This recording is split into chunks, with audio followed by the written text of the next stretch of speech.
नमस्कार, मैं हूं सुधीर चौधरी और डीएनए में आपका स्वागत है। आज लॉकडाउन का 42वां दिन है और हम उम्मीद करते हैं कि आप सब सकुशल होंगे, पूरी तरह स्वस्थ होंगे। किसी भी देश की स्थिति का पता 3 मापदंडों से चलता है। पहला ये कि वहां की प्रजा या वहां रहने वाले लोग कितने स्वस्थ हैं। दूसरा ये कि वो प्रजा कितनी समृद्ध है और तीसरा ये कि उस देश के लोगों का चरित्र कैसा है। इन तीनों ही मापदंडों पर भारत बार बार फेल हो रहा है। आज लॉकडाउन में सियासत का आपको जो डिस्काउंट मिल रहा था, रियायत का दूसरा दिन था, लेकिन आज भी शराब की दुकानों के सामने मीलों लंबी लाइनें लगी रही। सर्दी, गर्मी और बरसात भी शराब के शौकीनों के दृढ़ निश्चय, संकल्प और संयम को हरा नहीं पाई। लेकिन असल में ऐसा निश्चय और संकल्प देश के किसी काम का नहीं है। आज हमारे देश में राशन की दुकानों के सामने ऐसी भीड़ नहीं है। दवा की दुकानें भी लगभग खाली पड़ी हैं। अस्पतालों में लगने वाली लाइनें भी बहुत कम हो गई हैं। लेकिन शराब पीने वाले शराब की एक बोतल हासिल करने के लिए कई किलोमीटर लंबी लाइनों में लगने के लिए तैयार हैं। इन लाइनों ने बता दिया है कि भारत के लोगों की प्राथमिकता क्या है। इसलिए आज हम शराब और स्वास्थ्य के नजरिए से देश के चरित्र को समझने की कोशिश करेंगे। और भारत सिर्फ शराब के नशे में नहीं बल्कि अश्लीलता के नशे में भी डूब रहा है।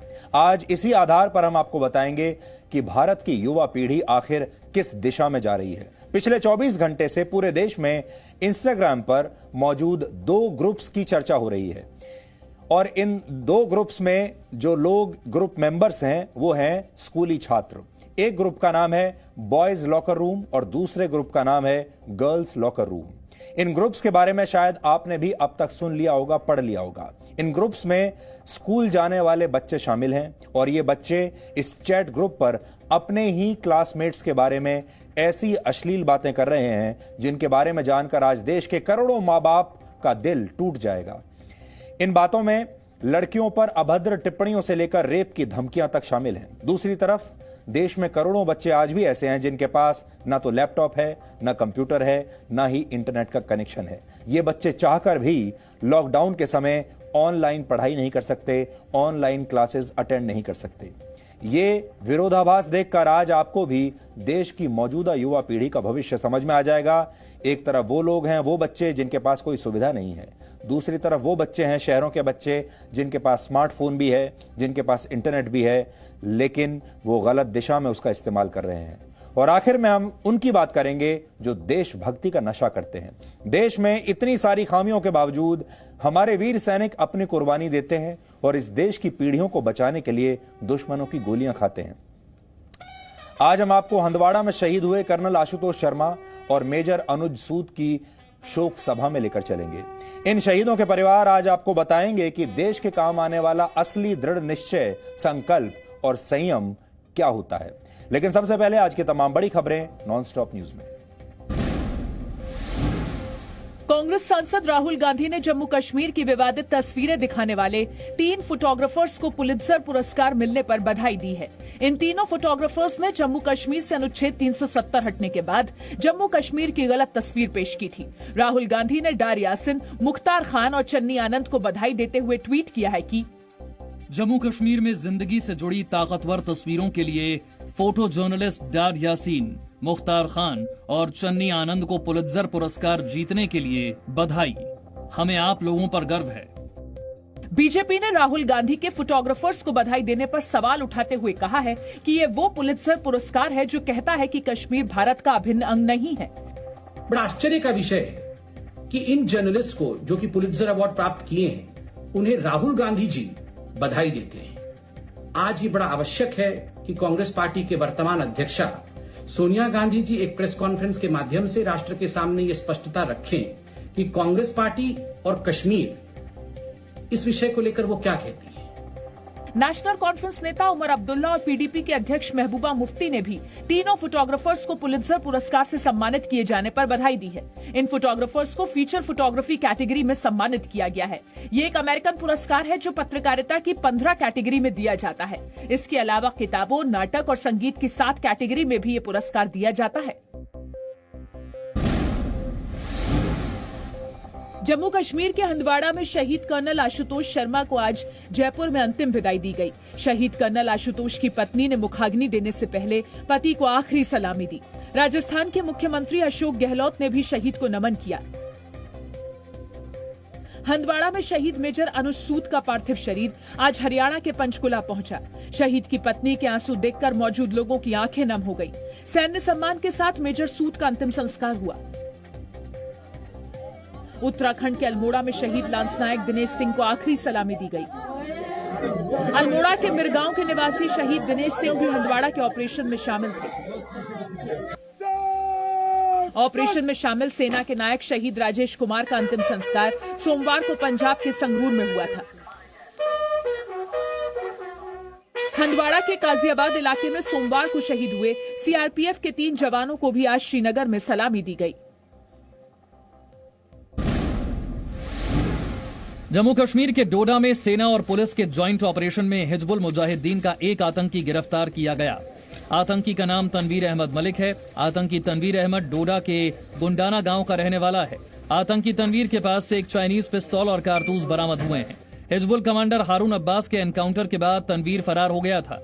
फरवरी 2020 में तनवीर अहमद की मां ने गुमशुदगी की रिपोर्ट दर्ज कराई थी। आतंकियों के साथ तनवीर अहमद की तस्वीरें सोशल मीडिया पर आई थीं। 2 महीने की आतंकी ट्रेनिंग लेने के बाद तनवीर अहमद डोडा लौटा था।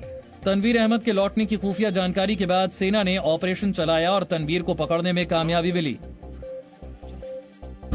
पिछले 24 घंटे में कोरोना संक्रमण से पहली बार देश में सबसे ज्यादा मौतें हुई हैं। स्वास्थ्य मंत्रालय के मुताबिक कोरोना से पिछले 24 घंटे में 194 मौत हुई हैं, जबकि 24 घंटे में कोरोना के सबसे ज्यादा 3875 केस सामने आए हैं। अब कोरोना संक्रमण के मामले बढ़कर 46,711 हो गए हैं। कोरोना संक्रमण से अब तक 1,583 लोगों की मौत हो चुकी है।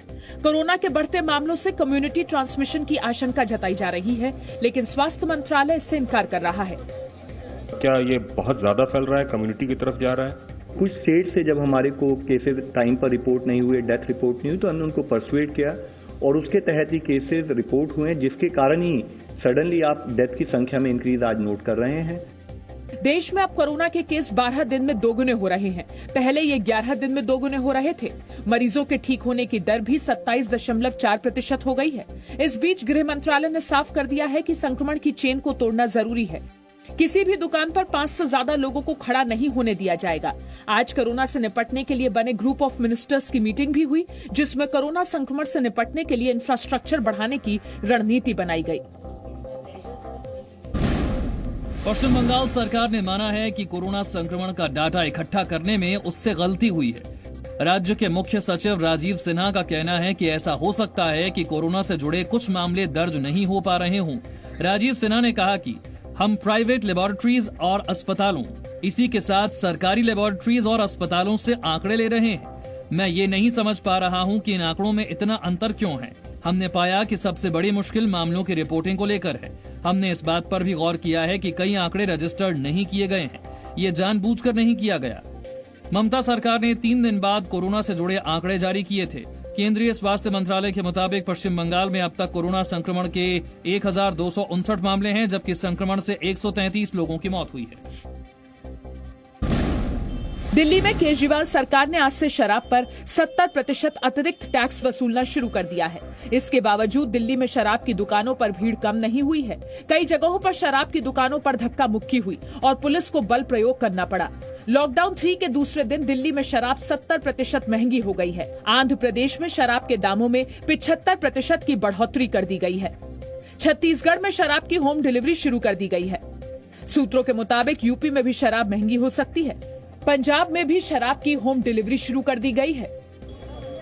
गाजियाबाद में शराब की दुकानों पर अफरा तफरी रोकने के लिए 700 पुलिस वालों को तैनात किया गया है। देश भर में शराब की दुकानों पर जुट रही भीड़ को लेकर केंद्रीय स्वास्थ्य मंत्री हर्षवर्धन ने चिंता जताई है। सोशल डिस्टेंसिंग है, ये आज के समय में जब तक वैक्सीन नहीं मिली है देश को या दुनिया को, तब तक ये सबसे बड़ी सोशल वैक्सीन है। लेकिन अगर मास्क लगाया हुआ है, सोशल डिस्टेंसिंग मेंटेन की हुई है, तो ये सोशल डिस्टेंसिंग तो सबको फॉलो करना है। शराब की बिक्री के दौरान सोशल डिस्टेंसिंग का पालन नहीं करने पर नासिक में 56 शराब विक्रेताओं के खिलाफ मामला दर्ज किया गया है। कोरोना महामारी के बीच दिल्ली सरकार ने पेट्रोल और डीजल पर लगने वाले वैट को बढ़ाकर 30% कर दिया है। इस फैसले से दिल्ली में पेट्रोल की कीमत ₹1.67 बढ़कर 71 रुपए 26 पैसे प्रति लीटर हो गई है, जबकि डीजल की कीमत ₹7.10 बढ़कर 69 रुपए 39 पैसे प्रति लीटर हो गई है। कल दिल्ली सरकार ने शराब पर 70% कोरोना टैक्स लगाने का फैसला किया था। इस बीच दिल्ली में कोरोना के मरीजों की संख्या 5000 के करीब पहुंच गई है। दिल्ली में अब तक 4898 मरीज कोरोना संक्रमित हैं। 64 लोगों की मौत हुई है, जबकि 1431 मरीज ठीक हुए हैं। किसी भी देश के 3 बहुत महत्वपूर्ण सूचकांक होते हैं जिससे आपको पता चलता है कि उस देश की दशा और दिशा क्या है। पहला है स्वास्थ्य, वहां पर रहने वाले लोग जो हैं वो कितने स्वस्थ हैं। दूसरा सूचकांक होता है वहां रहने वाले लोग कितने समृद्ध हैं, वहां कितनी समृद्धि है। और तीसरा है उसके समाज का चरित्र कैसा है, जो लोग उस देश में रहते हैं उनका चरित्र कैसा है। और आज हम आपको यही बताने वाले हैं कि इन तीनों ही मापदंडों पर भारत बार बार हर बार कैसे फेल हो रहा है। भारत में आज भी 20 करोड़ लोग हर रात भूखे पेट सोते हैं, यानी समृद्धि के मामले में भारत आज भी बहुत पीछे है। 16 करोड़ लोग हर रोज शराब पीकर अपने स्वास्थ्य को नुकसान पहुंचाते हैं हमारे देश में, और करोड़ों लोग हर रोज अश्लीलता के नशे में डूबे रहते हैं। अगर आप हमसे ये कहें कि एक लाइन में सच्चाई क्या है देश की, तो यही सच्चाई है। यानी भारत का स्वास्थ्य, समृद्धि और चरित्र तीनों सवालों के घेरे में इस समय यह देश है। इस सूचकांक को और करीब से समझने के लिए आज आपको 3 तस्वीरें देखनी चाहिए। पहली तस्वीर दिल्ली के एक इलाके में खाना लेने के लिए लाइन में लगे लोगों की है। ये वो लोग हैं जिनके पास खाने के लिए 2 वक्त की रोटी भी नहीं। और दूसरी लाइन ठीक इसी सड़क के दूसरी तरफ लगी हुई है। इस लाइन में जो लोग खड़े हैं वो किसी भी कीमत पर 1 बोतल शराब हासिल करना चाहते हैं। जबकि तीसरी तस्वीर दिल्ली और नोएडा के बड़े बड़े प्राइवेट स्कूलों में पढ़ने वाले छात्र और छात्राओं के इंस्टाग्राम चैट की है, जिसमें ये छात्र अश्लीलता की सारी हदें पार कर रहे हैं। इन तीनों तस्वीरों में आपको देश की दशा और दिशा दोनों दिखाई दे जाएंगे। यानी इस देश में कुछ लोगों के पास खाने के लिए रोटी नहीं है, तो कुछ लोगों के लिए शराब ही सब कुछ है। जबकि जिन छात्रों के कंधों पर राष्ट्र निर्माण की जिम्मेदारी है, वो कुछ भी करने की आजादी के नाम पर देश को नैतिक पतन के रास्ते पर अब ले जाना चाहते हैं। पिछले 24 घंटों में पूरे देश में 2 ही मुद्दों पर बात हो रही है। पहला मुद्दा है शराब। आपने देखा होगा चारों तरफ सिर्फ शराब की दुकानों की बात हो रही है। चारों तरफ आपको यही तस्वीरें देखने को मिल रही हैं। और पिछले 24 घंटों में दूसरा मुद्दा है जिस पर बात हो रही है, वो छात्रों की अश्लीलता, स्कूली छात्रों की अश्लीलता। Liquor shops, boys locker room और गर्ल्स लॉकर रूम, ये 3 हैशटैग हैं जो लगातार इस देश में ट्रेंड कर रहे हैं। आपने देखा होगा कि अब हमारे देश में कोरोना वायरस की बातें बहुत कम हो गई हैं। अब इस महामारी पर कोई बात नहीं कर रहा। ऐसा लगता है कि अब कोरोना वायरस को हमने अपने जीवन में शामिल कर लिया है, अब हमने इसे स्वीकार कर लिया है, अब हम इससे और लड़ना नहीं चाहते। पिछले 24 घंटों में कोरोना वायरस के करीब 3900 से ज्यादा मामले सामने आ चुके हैं, यानी लगभग 4000, जो बड़ी बात है। 24 घंटे में 4000 मामले। कोरोना वायरस से संक्रमित लोगों की संख्या 46000 के पार जा चुकी है। 1500 से ज्यादा लोग मर चुके हैं। लेकिन अब ये आंकड़े किसी को परेशान नहीं कर रहे। महामारी से जुड़ी खबरें मीडिया से अब गायब हो रही हैं और उसकी जगह एक दूसरी महामारी ने ले ली है। ये नैतिक महामारी है। अभी तक जो आप झेल रहे थे वो स्वास्थ्य की महामारी थी, अब नैतिकता की महामारी है, दिमाग की महामारी है, जिसके शिकार लोग या तो सिर्फ शराब पर चर्चा करना चाहते हैं या फिर अश्लीलता के नशे में डूबे रहना चाहते हैं। कल लॉकडाउन में डिस्काउंट का पहला दिन था, यानी जो रियायतें मिली हैं उसका पहला दिन था। और पहले ही दिन सबसे पहले जहां देश के लोग भागे वो थी शराब की दुकान। देश के लोगों ने शराब की दुकानों के सामने मीलों लंबी लाइनों में लगकर सारे नियम और कायदों की धज्जियां उड़ा दी और सोशल डिस्टेंसिंग से जुड़े सारे कानूनों को शराब के नशे में घोल कर पी गए। उनके लिए ना कोरोना वायरस का कोई डर है, ना सोशल डिस्टेंसिंग नाम की कोई चीज है, ना ही लॉकडाउन के कोई नियम कानून इनके लिए मायने रखते हैं। अब सोचिए इन लोगों से कोरोना वायरस का कितना बड़ा संक्रमण फैला होगा इन 2 दिनों के अंदर। लेकिन सबको ये उम्मीद थी कि शायद ये नशा उतरने के बाद लोगों को सद्बुद्धि आएगी और कम से कम दूसरे दिन यानी अगले दिन, आज के दिन तो लोग नियमों का पालन करेंगे। आज के दिन शायद सरकार जाग जाए, पुलिस भी जाग जाए, लेकिन अफसोस ऐसा कुछ नहीं हुआ। दिल्ली में शराब की कीमतें 70% तक बढ़ा दिए जाने के बावजूद आज भी लोग कई किलोमीटर लंबी लाइनों में लगे रहे, माने नहीं। ये वही लोग हैं जो पेट्रोल और डीजल के दाम अगर 1 रुपया भी बढ़ जाए तो उस पर हंगामा कर देते हैं। आपने देखा होगा आज भी बढ़े हैं पेट्रोल और डीजल के दाम, लेकिन आज बढ़े हुए पेट्रोल और डीजल के दामों के बारे में कोई बात नहीं कर रहा। आज सिर्फ शराब की बातें हो रही हैं। इससे पहले आपने देखा होगा जब पेट्रोल डीजल के दाम बढ़ते थे लोग परेशान हो जाते थे, सरकार की आलोचनाएं होती थी, देश के पत्रकार न जाने क्या क्या लिखते थे, लेकिन आज इसके बारे में कोई बात नहीं कर रहा। 70% तक शराब के दाम बढ़ गए, फिर भी लोग खुश हैं। देश के तमाम शहरों से ऐसी तस्वीरें हमारे पास आ रही हैं जहां लोगों ने नियम कायदों की कोई परवाह नहीं की। कोरोना वायरस अगर फैलता है तो फैल जाए, उन्हें कोई मतलब नहीं। लाइनों में लगे इन लोगों के सिर पर सिर्फ यही जुनून था कि किसी तरह से शराब की ज्यादा से ज्यादा बोतलें उन्हें हासिल कर ली जाएं। ये शराब की बोतल नहीं बल्कि किसी बहुत बड़े पुरस्कार की ट्रॉफी जैसी उन्हें दिख रही है। नैनीताल में शराब खरीदने की जिद मौसम पर भी भारी पड़ गई। मूसलाधार बारिश के साथ ओले भी पड़ने लगे, लेकिन लोग लाइन को छोड़कर हटने के लिए तैयार नहीं हुए। ये तस्वीरें देखिए नैनीताल से आई हैं। चाहे सर्दी हो, गर्मी हो या बरसात, शराब पाने वालों के उत्साह में किसी मौसम में कोई कमी नहीं आती और उन्हें शराब खरीदने से कोई रोक नहीं सकता, कैसा भी मौसम आ जाए। और शायद यही हमारे देश के लोगों का असली संयम और संकल्प है। प्रधानमंत्री ने कुछ दिन पहले अपने संदेश में कहा था कि देश के लोगों को संयम और संकल्प दिखाना चाहिए। हमें खुशी है लॉकडाउन के दौरान ज्यादातर लोगों ने अपना संयम और संकल्प जरूर दिखाया, लेकिन जैसे ही लॉकडाउन से रियायत मिली अब पूरा देश अपना संकल्प यहां दिखा रहा है। अब आपको दिल्ली से आई एक और तस्वीर देखनी चाहिए। इस तस्वीर में कुछ लोग शराब की दुकान के बाहर लाइन में लगे हैं और एक व्यक्ति इन लोगों पर फूल बरसा रहा है, जैसे तो ये लोग कोई बहुत बड़ा काम करके आए हैं। ये व्यक्ति फूल बरसाते हुए कह रहा है कि यही लोग देश की अर्थव्यवस्था मजबूत बना सकते हैं, ये लोग देश की बड़ी मदद कर रहे हैं। पहले तस्वीर आप देखिए।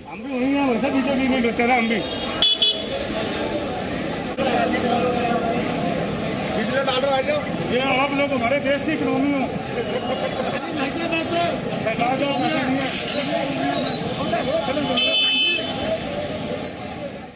अगर इन्हें फूल ही बरसाने थे तो हमारे देश के उन शहीदों पर बरसाते जो ऐसे लोगों के लिए अपनी जान दे रहे हैं, कुर्बानियां दे रहे हैं। और यही हमारे देश का असली चरित्र है। अब ये सारे शराब पीने वाले लोग ये कह रहे हैं कि वो असल में शराब इसलिए पी रहे हैं क्योंकि वो देश की इकोनॉमी को उठाना चाहते हैं, देश की अर्थव्यवस्था की मदद करना चाहते हैं। ये बहाना अब उन्हें मिल गया है। जब कोरोना वायरस के खिलाफ लड़ने वाले योद्धाओं पर फूल बरसाए जाते हैं तो देश के बुद्धिजीवी महंगी शराब का जाम हाथ में लेकर कहते हैं कि इसकी भला क्या जरूरत थी। आपको याद होगा अभी जब इंडियन एयरफोर्स ने फूल बरसाए थे हमारे देश के कोरोना वॉरियर्स के ऊपर, तो हमारे देश के महंगी शराब पीने वाले बहुत सारे बुद्धिजीवी, बहुत सारे पत्रकार जो प्रेस क्लब में बैठकर हर शाम शराब पीते हैं, क्लब्स में जाकर हर शाम शराब पीते हैं, तब उन्होंने कहा था इतना पैसा खर्च करने की क्या जरूरत थी, ये पैसा कहीं और भी तो खर्च हो सकता था। ये लोग ये भी कहते हैं कि देश की अर्थव्यवस्था ठीक नहीं चल रही, बड़ी नीचे जा रही है, क्या होगा इस देश का। बेरोजगारी लगातार बढ़ रही है, गरीबों को खाना नहीं मिल रहा, करोड़ों लोगों की नौकरियां चली जाएंगी, करोड़ों लोगों की जो तनख्वाहें हैं वो अब आधी रह जाएंगी। ये बड़े चिंता में हैं। लेकिन आप सोचिए ये सारी चिंताएं शराब की खपत को कम नहीं कर रही। शराब के लिए लगी ये लंबी लाइनें इन बुद्धिजीवियों को गर्व की अनुभूति कराती हैं और उन्हें लगता है कि यही असली समाजवाद है। आज हम आपको जो बताना चाहते हैं वो ये कि इन लाइनों को देखिए आप शराब की।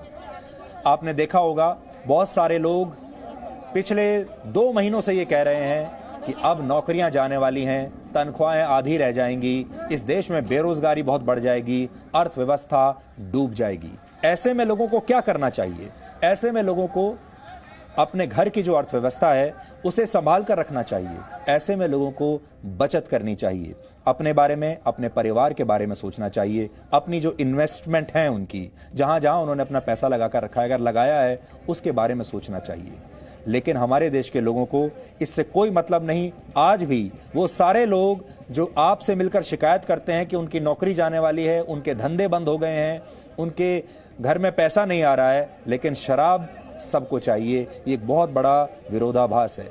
अगर इस देश में इतनी बेरोजगारी हो रही है, अगर इस देश की अर्थव्यवस्था इतनी खराब हो रही है, अगर इतने लोगों की, करोड़ों लोगों की नौकरियां जा रही हैं, तो ये लोग कौन हैं? ये लोग इतना पैसा कहां से ला रहे हैं? और हम आपको बताएंगे कि इन 2 दिनों के अंदर ही कैसे हजारों करोड़ रुपए की शराब बिक चुकी है। ये हजारों करोड़ रुपए कौन वो लोग हैं जो अपनी जेब से निकालकर शराब की दुकानों पर दे रहे हैं? ये एक बहुत बड़ी बात है।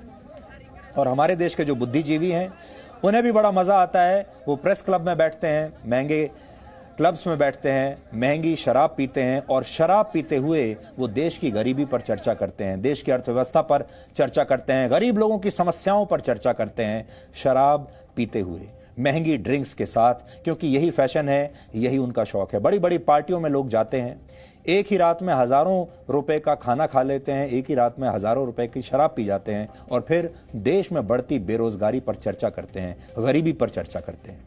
नवंबर 2016 में जब भारत में नोटबंदी लागू हुई थी, तब देश के लोग ऐसे ही लाइनों में लगे थे। देश ने सबसे पहले ऐसी लाइनें 2016 में देखी थी, जैसी आज देख रहे हैं हम शराब की दुकानों के सामने। बहुत सारे लोगों को सरकार पर बड़ी नाराजगी थी, गुस्सा आ रहा था, कुछ लोग इसे गैर जरूरी बता रहे थे।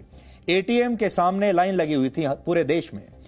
एटीएम में पैसा निकालने के लिए लाइन में लगे कुछ लोग उस जमाने में बेहोश हो गए थे, तो कुछ लोगों की, इक्के दुक्के लोगों की जान भी चली गई थी और ये एक बहुत बड़ा मुद्दा बन गया था। देश के मीडिया ने इस पर बड़ा शोर मचाया था कि देखिए एटीएम के सामने लाइन में लगे लोग कितने परेशान हो रहे हैं और कैसे उन्हें चक्कर आ रहा है, कैसे लोग गिर जाते हैं नीचे। लेकिन आज मई महीने की इस तपती हुई गर्मी में जब पूरा देश शराब लेने के लिए लाइनों में लगा है, ना तो किसी का स्वास्थ्य खराब हो रहा है, ना किसी को गर्मी लग रही है, ना कोई बेहोश हो रहा है, ना किसी की जान जा रही है। सब लोग स्वस्थ हैं, सब लोग बहुत खुश हैं। इन सब की जो स्वास्थ्य की जितनी खराबियां थी, इन सब को जो परेशानियां होती थी, वो सिर्फ एटीएम के लिए लाइन में लगते वक्त होती थी। शराब के लिए लाइन लगने में सब लोग प्रसन्न हैं, बल्कि अब तो लोग इस लाइन के लिए सरकार का धन्यवाद दे रहे हैं। ये इस देश की 2 तस्वीरें हैं। यह स्थिति तब है जब शराब पीने की वजह से हमारे देश में हर साल 2,60,000 लोगों की मौत हो जाती है। हमारे देश में हर घंटे 29 लोग शराब पीने की वजह से मरते हैं, जबकि इससे हर रोज मरने वालों की संख्या 712 है। हर रोज 712 लोग शराब पीकर मरते हैं हमारे देश में। सरकारी आंकड़ों के मुताबिक भारत में करीब 16 करोड़ लोग नियमित रूप से शराब पीते हैं। 16 करोड़। इनमें 10 साल के बच्चों से लेकर 60-70 साल तक के बुजुर्ग भी शामिल हैं। सबके सब भारत में 21 वर्ष से कम उम्र के किसी भी व्यक्ति को शराब पीने की इजाजत नहीं है। यह पूरी तरह से गैर कानूनी है। लेकिन भारत के अलग अलग शहरों में किए गए एक सर्वे के मुताबिक 75% युवाओं ने 21 वर्ष का होने से पहले ही शराब पीनी सीख ली थी। आजकल तो बच्चे स्कूलों में ही शराब पीना सीख लेते हैं। फिलहाल भारत में औसतन हर साल करीब 594 करोड़ लीटर शराब बिकती है, लेकिन वर्ष 2022 तक शराब की खपत बढ़कर 1,680 करोड़ लीटर हो जाएगी। अभी भारत में हर वर्ष जितनी शराब बिकती है, उससे ओलंपिक्स में इस्तेमाल होने वाले 2,376 स्विमिंग पूल्स भरे जा सकते हैं। ओलंपिक में इस्तेमाल होने वाले स्विमिंग पूल्स सामान्य स्विमिंग पूल्स के मुकाबले आकार में बहुत बड़े होते हैं। आपने देखा होगा, हमारे देश में बहुत लोग कहते हैं इंफ्रास्ट्रक्चर नहीं है, स्पोर्ट्स के लिए सुविधाएं नहीं है। वर्ष 2010 से 2017 के बीच भारत में प्रति व्यक्ति शराब की खपत करीब 38% बढ़ चुकी है, 38%। 2010 तक भारत में एक व्यक्ति साल भर में औसतन 4.25 लीटर शराब पीता था, अब बढ़कर करीब 6 लीटर शराब पीता है औसतन एक व्यक्ति। जैसा कि हम आपको बता चुके हैं, भारत में करीब 16 करोड़ लोग शराब पीने के आदी हैं। अब अगर शराब की एक बोतल की कीमत औसतन 500 रुपए भी मान ली जाए, तो ये सारे लोग औसतन 8,000 करोड़ रुपए की शराब पी जाते हैं। इस कैलकुलेशन से भारत में खाने की एक थाली औसतन 30 रुपए की पड़ती है। अगर शराब पीने वाले ये 16 करोड़ लोग शराब पर खर्च की गई ये रकम गरीबों को खाना खिलाने के लिए एक बार भी दान दे दें, तो करीब 4.5 करोड़ भारतीयों को एक महीने तक भरपेट खाना खिलाया जा सकता है इस एक बोतल शराब को छोड़ने की वजह से। अब आप सोचिए, हमारे देश में बुद्धिजीवी और डिजाइनर पत्रकार अक्सर शाम होते ही महंगी शराब पीते हुए देश की अर्थव्यवस्था को कोसना शुरू कर देते हैं। प्रेस क्लब में सस्ते दामों पर मिलने वाली विदेशी शराब पीते हैं और फिर ये लोग कहते हैं कि देश में गरीबी बढ़ रही है, सरकार को गरीबों के खातों में और पैसे डालने चाहिए, ज्यादा सब्सिडी देनी चाहिए। ये सारे लोग शाम होते ही महंगी शराब के साथ सब के सब इकोनॉमिस्ट बन जाते हैं, अर्थशास्त्री बन जाते हैं, सरकार को बताते हैं कि उन्हें सरकार कैसे चलानी चाहिए। इनके पास हर समस्या का समाधान इनके पास रहता है और फिर ये इस बात पर भी चिंता जताते हैं कि कैसे देश का संविधान खतरे में पड़ गया है, कैसे ये पूरा की पूरा देश खतरे में है। लेकिन ये सारे लोग कभी भी शराब का विरोध नहीं करते और हमारे जैसे लोग अगर कभी शराब का विरोध कर भी दें तो फिर ये लोग शराब का विरोध करने की बजाय हमारा विरोध करना शुरू कर देते हैं। और मैं आपको कल भी ये बात बता रहा था कि हम ये जो मुद्दा उठा रहे हैं ये बहुत बड़ा रिस्क लेकर उठा रहे हैं, क्योंकि देश में बड़ी संख्या में ऐसे लोग हैं जिन्हें हमारी ये बात अच्छी नहीं लगेगी, ये बात बहुत कड़वी है, ये बात उन्हें चुभेगी।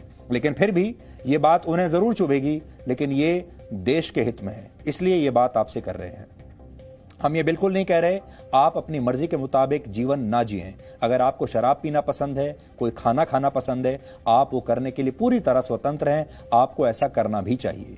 लेकिन इस बात का ध्यान जरूर रखें कि शराब पीने और शराब के लिए जीने में एक फर्क होता है। शराब पीना कोई बुरी बात नहीं है, लेकिन हर कीमत पर शराब पीना या शराब के लिए जीवन जीना वो एक अलग बात होती है। जिस देश के लोग नशे में डूबे रहना चाहते हों और शराब को ही जीवन मान लेते हों, उस देश का महाशक्ति बनना बहुत मुश्किल है।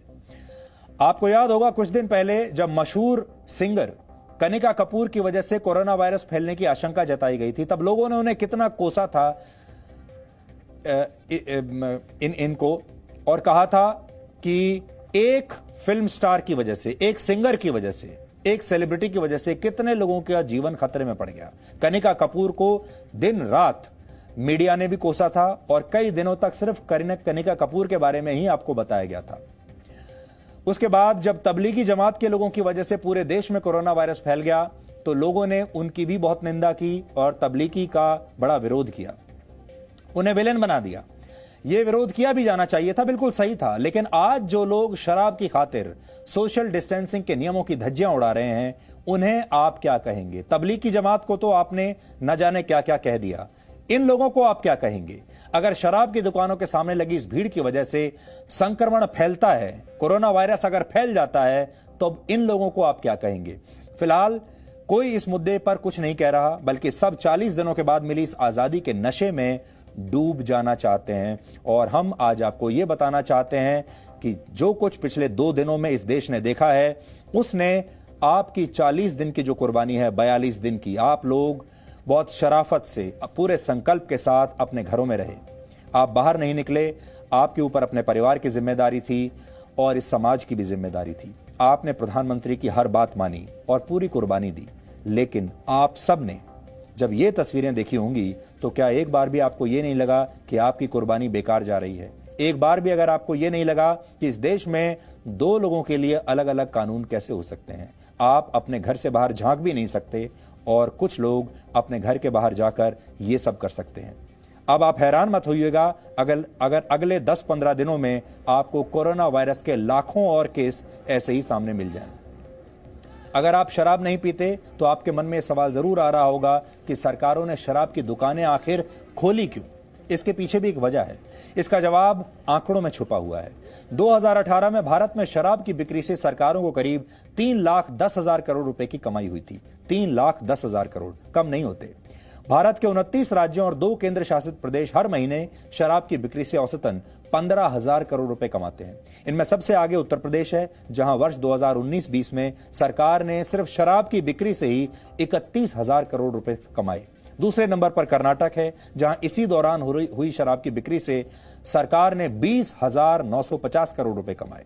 बाकी राज्यों की स्थिति भी इस समय आपकी स्क्रीन पर है।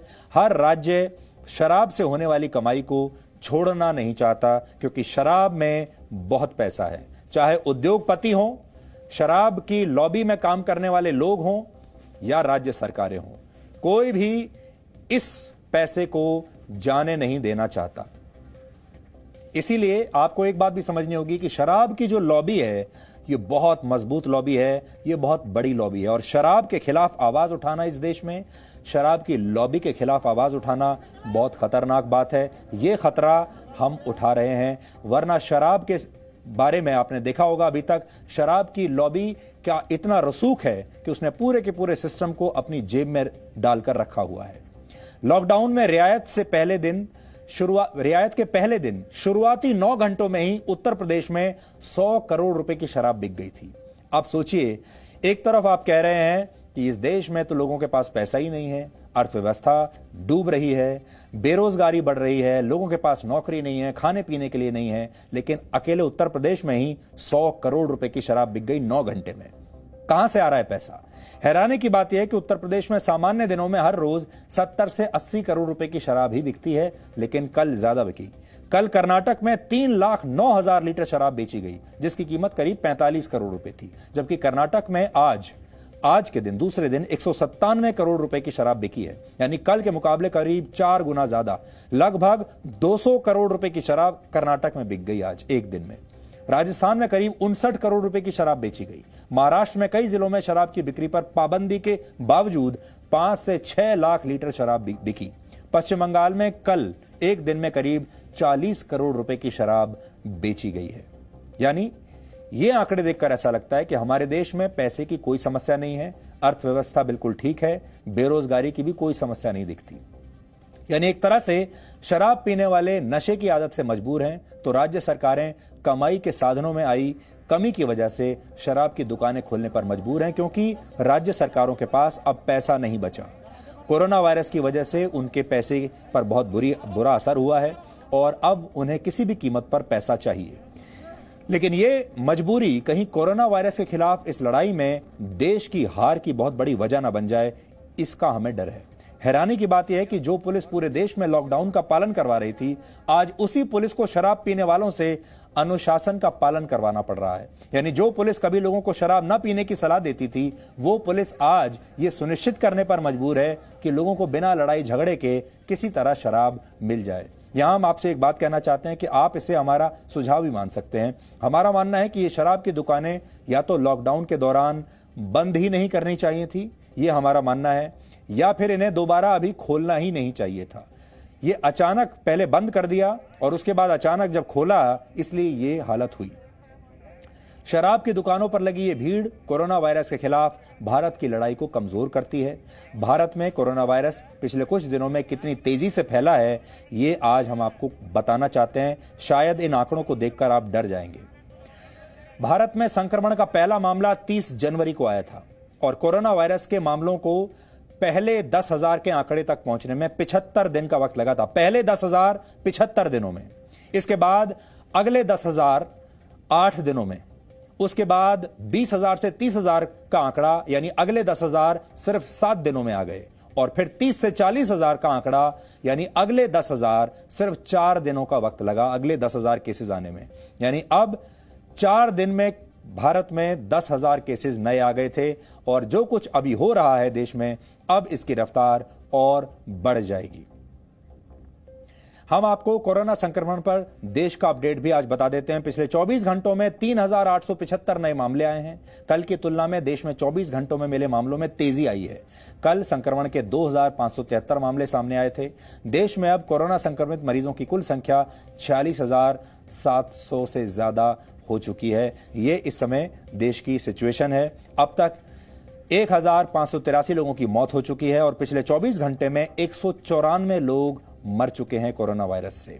यह इस समय की स्थिति है जो हम आपको बता रहे थे। शराब की दुकानों के सामने मीलों तक लगी लंबी लाइनें भारत के चरित्र की पोल खोलती हैं। इसलिए आज हमने जान जाए पर जाम न जाए वाली इस सोच का आपके लिए एक विश्लेषण किया है, जिसे आपको भी देखना चाहिए। ये आप लोग हमारे देश की इकोनॉमी हो। एक दिन की आजादी कर लेता आज। ये मैं अपने लिए ले लेंगी। हमारी तरफ से एक डोनेशन है, एक दान है, दान है, दान है। भाड़ में जाए कोरोना, हमको पीनी है। देश हित में बड़े हैं पैसे, कोई टेंशन वाली बात नहीं है। ब्लैक भी तो इतनी हो रही थी। बहुत हुई सोशल डिस्टेंसिंग, हमको पीनी है। मैडम एक क्वार्टर है ना, हमने तो सैनिटाइज की तरह थोड़ी थोड़ी पीनी है हमने, तो ये तो है नहीं कि हम आदि तो है नहीं चीज़ के। उसके बाद भी सुबह 6 बजे से खड़े हैं। ऐसा है, थोड़ी सी देने के लिए कई टाइम हो गया, हम एक पैक देते हैं बस। चाहे पड़ जाए पुलिस की लाठियां, हमको पीनी है। अल्कोहल पीने से कोरोना भाग जाएगा। भले ही परिवार का पेट खाली हो, हमको पीनी है। पैसे नहीं, किसी से उधार ले लेते हैं। उधार लेंगे फिर भी दारू पिएंगे। कभी कभी बहुत दिन बाद पी रहे हैं तो थोड़ा सा पी लेते हैं, और क्या है। शराब की दुकानों के बाहर सोशल डिस्टेंसिंग वाली लक्ष्मण रेखा का ऐसा राष्ट्रव्यापी अनादर होता देखकर कोरोना वायरस भी खुद को बेइज्जत महसूस कर रहा होगा, लेकिन शराब के इन शौकीनों को जरा भी शर्म नहीं है।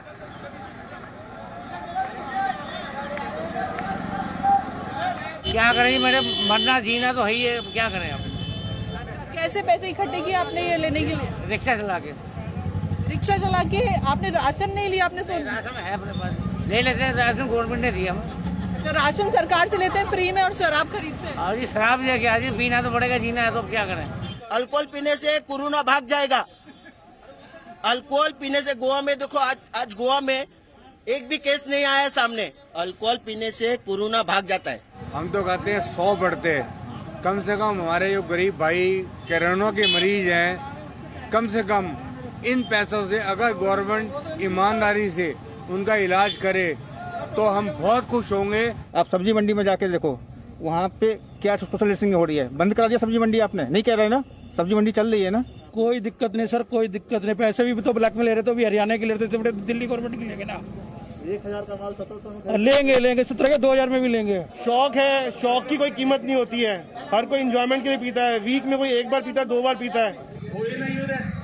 ठेकों के बाहर खड़ी इस भीड़ के लिए शराब ही जीवन दायिनी है, पालनहार है, जीवन का सार है। शराब है तो जीवन है, जीने का मकसद है।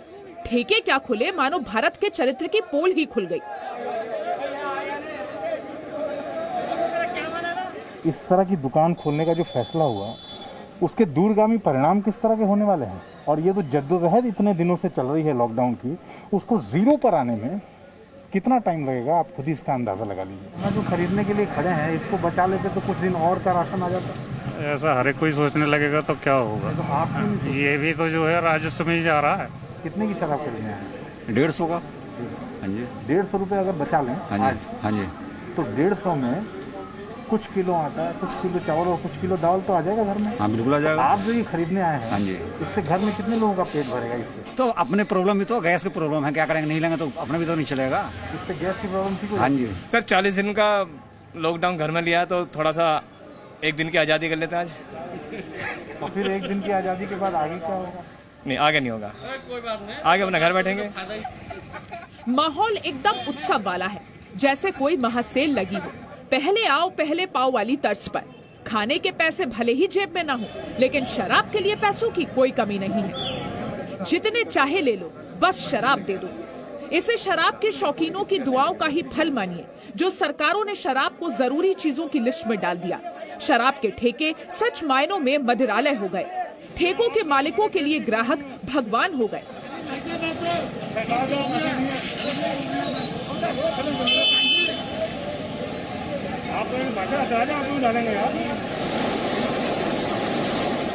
जो लोग भारत की एकता अखंडता की दुहाई देते हैं, उन्हें देश की अनेकता में एकता के ये दृश्य जरूर देखने चाहिए। क्या रेड जोन, क्या ग्रीन जोन, क्या ऑरेंज जोन, हर रंग, हर धर्म, हर जाति, हर पंथ के शराबी एक लाइन में खड़े हैं। सोशल डिस्टेंसिंग जैसी रूढ़िवादी सोच तक इनके बीच में नहीं है।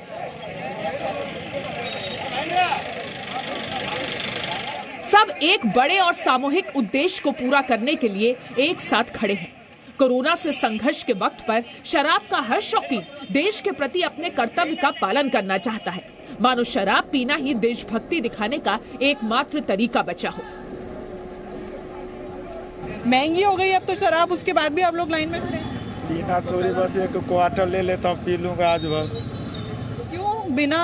बिना शराब के अच्छा नहीं लग रहा है क्या? अच्छे क्यों लगते, फिर भी खुल गया तो लेना पड़ गया एक क्वार्टर। क्या कह रहे हैं आप? एक क्वार्टर लेना पड़ गया, खुल गए हैं तो एक क्वार्टर ले लूंगा। देश हित में बड़े हैं पैसे, कोई टेंशन वाली बात नहीं है। ब्लैक भी तो इतनी हो रही थी, अच्छा हुआ खुल गए ठेके। महंगी है लेकिन आप लेंगे? हाँ जी लेंगे, पैसा खड़े लाइन काम ही आएगा ना, ये पैसा गवर्नमेंट के काम ही आएगा। कोई बात नहीं, पिएगा तभी जिएगा ना, नहीं पिएगा कहाँ से जिएगा? कोरोना खत्म करने कहाँ से होएगा? पीने से कोरोना खत्म होएगा। ये मैं अपने लिए ले रही हूँ। कितनी देर से आप लाइन में खड़ी? मैं पिछले 2 घंटे से लाइन में खड़ी थी। कितनी बॉटल? हाँ जी, कितना लिया है? मैंने 2 बोतल लिया है। देख लीजिए यहाँ मुँह ज्यादा पब्लिक रोड पे ही है। दिल्ली गवर्नमेंट को एक समझ में नहीं आता कि दारू पीना जरूरी है, बच्चों के लिए दूध पीने के लिए पैसे नहीं है, लोग दारू की लाइन में लग गए। इसमें हम भी हैं, हम भी हैं। यही तो लोग हैं जो कोरोना संकट के इस बुरे दौर में भी अर्थव्यवस्था की रीढ़ की हड्डी बनकर लाइनों में लगे हैं। ना गर्मी की फिक्र, ना परिवार की चिंता। जिसकी जितनी गुंजाइश है, शराब की बोतलें खरीदकर सरकारों के राजस्व में अपना योगदान दे रहा है और ऊपर से इन्हीं पर सोशल डिस्टेंसिंग के नियम तोड़ने की तोहमत लगाई जा रही है। बताइए भला और कितना सहेंगे ये बेचारे? गुस्सा तो आएगा ही। रीजन मैं आपको बताता हूँ फेल होने का इस व्यवस्था को क्या है कि पुलिस की कोई भी वो नहीं हो रही है। 9 बजे का ठेका खुलने का टाइम है, 9 बजने में 5 मिनट में पुलिस यहाँ पर आई है। आप ये कह रहे हैं पब्लिक को व्यवस्थित कौन करेगा दिल्ली में? मुझे बताइए, पब्लिक को कौन व्यवस्थित करेगा?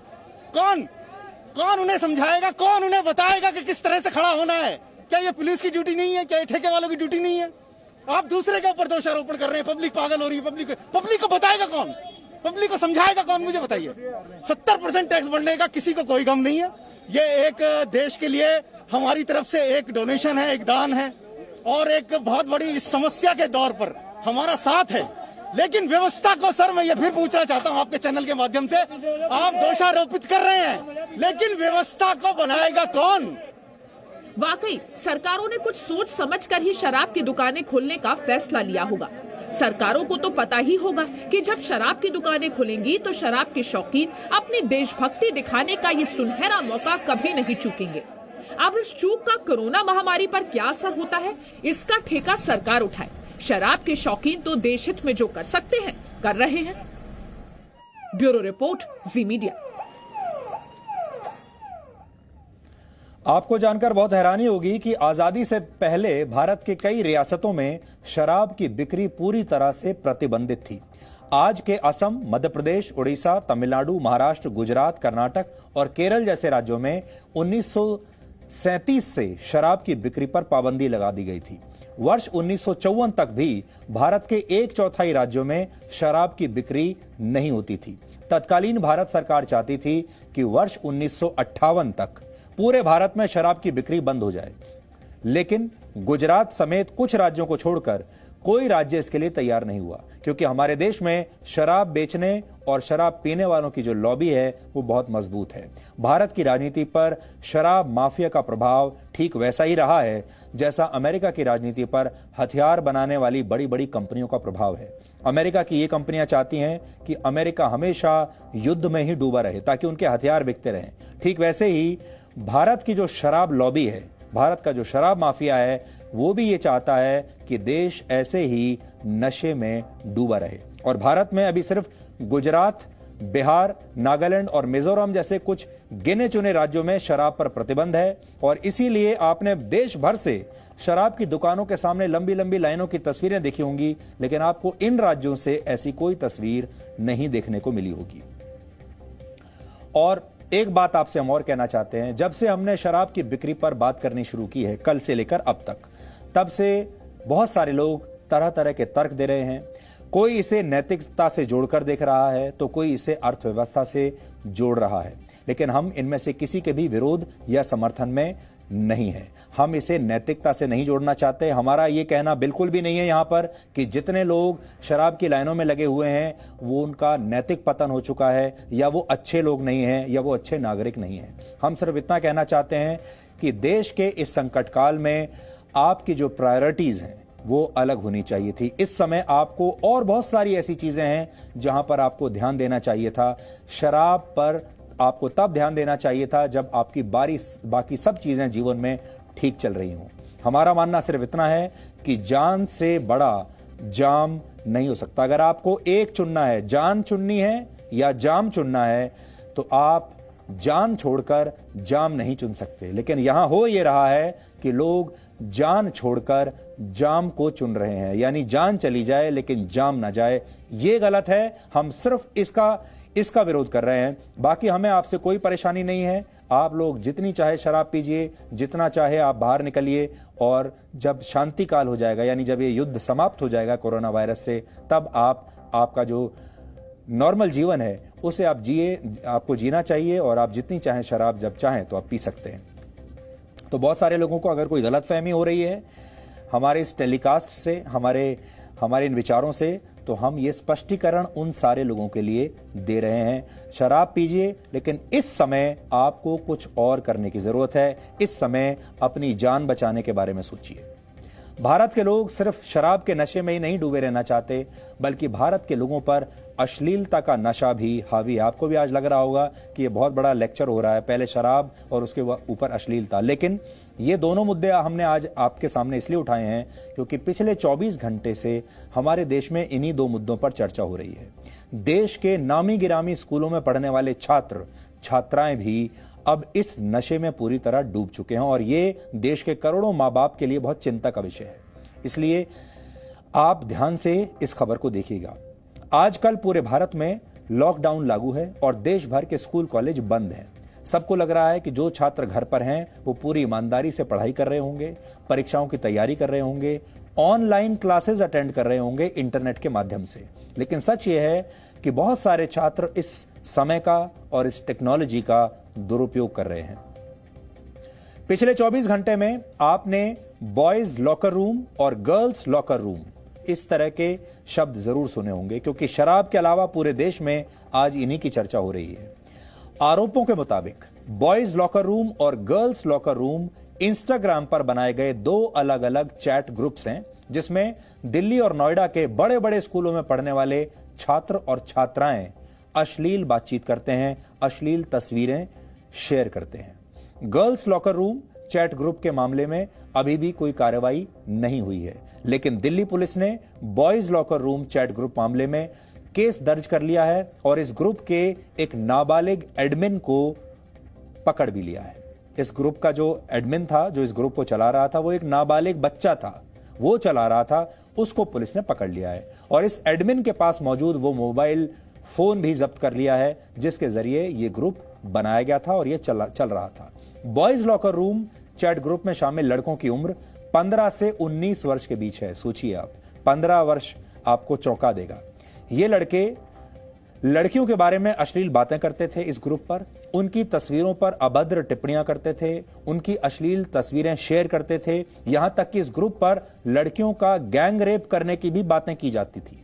इस चैट ग्रुप पर जैसी बातें की जाती थी, हम आपको उनके बारे में इससे ज्यादा यहां बता नहीं पाएंगे क्योंकि डीएनए एक पारिवारिक शो है। लेकिन यकीन मानिए, जब वो चैट का स्क्रीनशॉट्स हमारे पास आए या जब मैंने उन चैट्स के स्क्रीनशॉट्स को जब मैंने पढ़ा, तो वाकई एक बार तो अपनी आंखों पर यकीन नहीं हुआ कि स्कूल के इतने छोटे बच्चे भी क्या इस तरह की भाषा में दूसरों के बारे में बात कर सकते हैं, क्या इतनी अश्लीलता को लेकर वो बात कर सकते हैं। पहले तो यकीन नहीं हुआ और उसके बाद जब देखा तो वो ऐसी भाषा थी जिसे हम आपके साथ तो बिल्कुल शेयर नहीं कर सकते और किसी भी सूरत में हम उन शब्दों को आपके साथ शेयर नहीं कर सकते और खबरों की मर्यादा को हम यहां तोड़ना नहीं चाहते।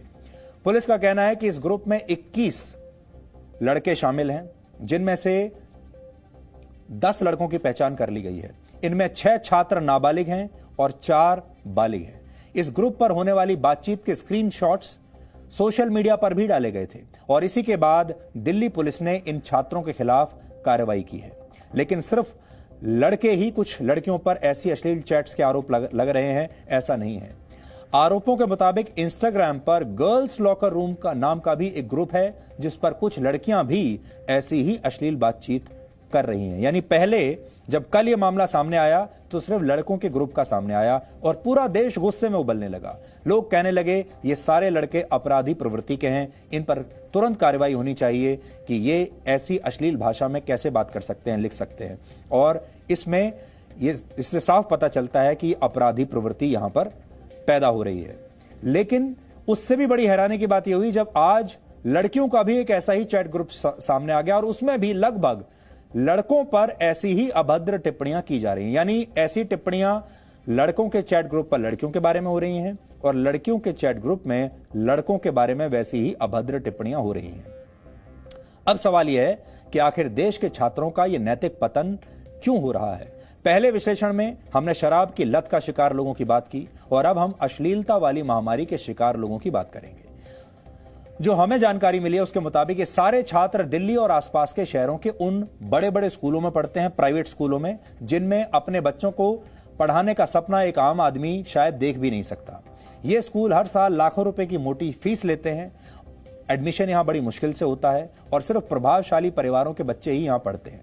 इसके बदले में इन स्कूलों में कैसे नागरिकों का निर्माण हो रहा है, इसका प्रमाण आपके सामने है। ये बच्चे इतने बड़े स्कूलों में कर क्या रहे हैं, ये आपने देख लिया।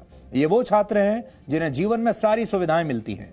ये छात्र लॉकडाउन के बावजूद ऑनलाइन पढ़ाई कर सकते हैं, इंटरनेट की मदद से परीक्षाओं की तैयारी कर सकते हैं, इनके पास महंगे महंगे स्मार्टफोन हैं।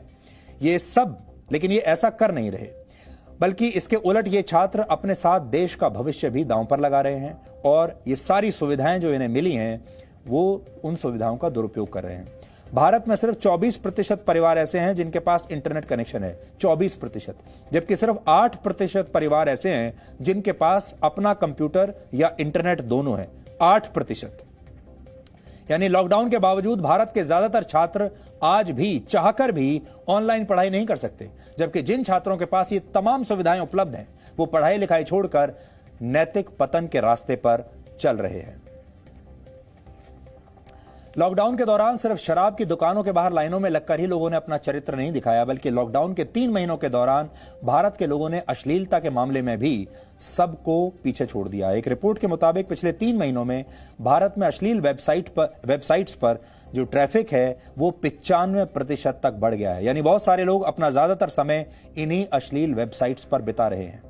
भारत में 3500 से ज्यादा अश्लील वेबसाइट्स प्रतिबंधित हैं, लेकिन इसके बावजूद दिन भर में इंटरनेट में से जितना कंटेंट भारत के लोग डाउनलोड कर रहे हैं उसमें 35 से 40% अश्लील वीडियोस होते हैं। रिपोर्ट्स के मुताबिक भारत के 89% लोग ये अश्लील कंटेंट अपने मोबाइल फोन पर ही देखते हैं। एक रिसर्च फर्म वेलोसिटी MR के मुताबिक भारत के शहरों में रहने वाले 90% माता पिता सोचते हैं कि इंटरनेट की मदद से उनके बच्चे ज्यादा बेहतर तरीके से पढ़ाई कर सकते हैं। 10 में से 9 माता पिता मानते हैं उनका बच्चा इंटरनेट का इस्तेमाल सिर्फ पढ़ाई के लिए करता है और वो इंटरनेट पर कोई अश्लील सामग्री नहीं देखता होगा। 55% पेरेंट्स ने माना कि उनके बच्चे ने मोबाइल फोन का इस्तेमाल 6 से 10 वर्ष की उम्र में ही करना शुरू कर दिया था। 90% से ज्यादा माता पिता भले ही ये सोचते हों कि उनके बच्चे इंटरनेट पर सिर्फ पढ़ाई करते हैं और जानकारी बढ़ाते हैं अपनी, लेकिन आंकड़े बताते हैं कि भारत अश्लील सामग्री देखने के मामले में पूरी दुनिया में 3रे नंबर पर है। भारत के अलावा अमेरिका और ब्रिटेन में सबसे ज्यादा अश्लील कंटेंट देखा जाता है। कुछ वर्ष पहले बेंगलुरु के 10 स्कूलों में 400 छात्रों के बीच किए गए एक सर्वे में पता चला था कि 10% छात्रों ने 10 वर्ष की उम्र तक आते आते इंटरनेट पर अश्लील सामग्री देखना शुरू कर दिया था। सस्ता डेटा भारत के लिए वरदान साबित हो सकता था, लेकिन इस सस्ते डेटा की आड़ में भारत के छात्र और भारत के युवा एक प्रकार के मनोरोग का शिकार बन रहे हैं और इस रोग से छुटकारा पाना बहुत ही जरूरी है। हम यहां पर 3 मिनट का छोटा सा ब्रेक ले रहे हैं और ब्रेक के बाद खबरों का यह सिलसिला जारी रहेगा। इस खबर के बारे में भी आपको बताएंगे और साथ ही हम आपको हंदवाड़ा हमले के शहीद कर्नल आशुतोष शर्मा और मेजर अनुज सूद की शोक सभा में आपको लेकर चलेंगे इस ब्रेक के बाद।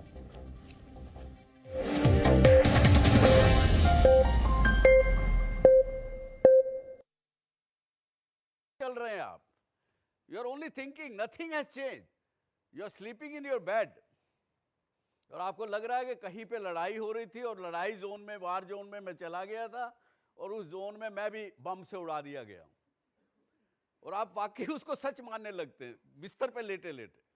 फियर ऐसी चीज है। अब साथ में विवेकानंद ने इसके बारे में क्या कहा, fear is death, it's a sin, he says it's a sin, it's a hell and unrighteousness and a wrong life. We are living a wrong life. That's what Vivekananda said. no signal, no worry. Presenting Z News app with live TV, latest updates and expert opinion. Available on Google Play and App Store. Download it now.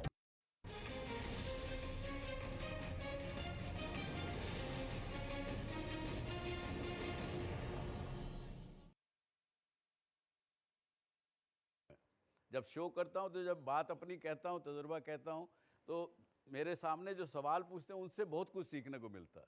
तो जितनी बार भी मैंने जितना ज़्यादा गहराई से सोचा, उसमें बात घूम फिर के एक जगह आ जाती है ज़िंदगी में। वो पंजाबी में कहते हैं ना, कड़िया ने कड कड्डी है। निचोड़ ज़िंदगी का एक ही निकला कि भूतकाल व्याकुल करे और भविष्य भरमाए।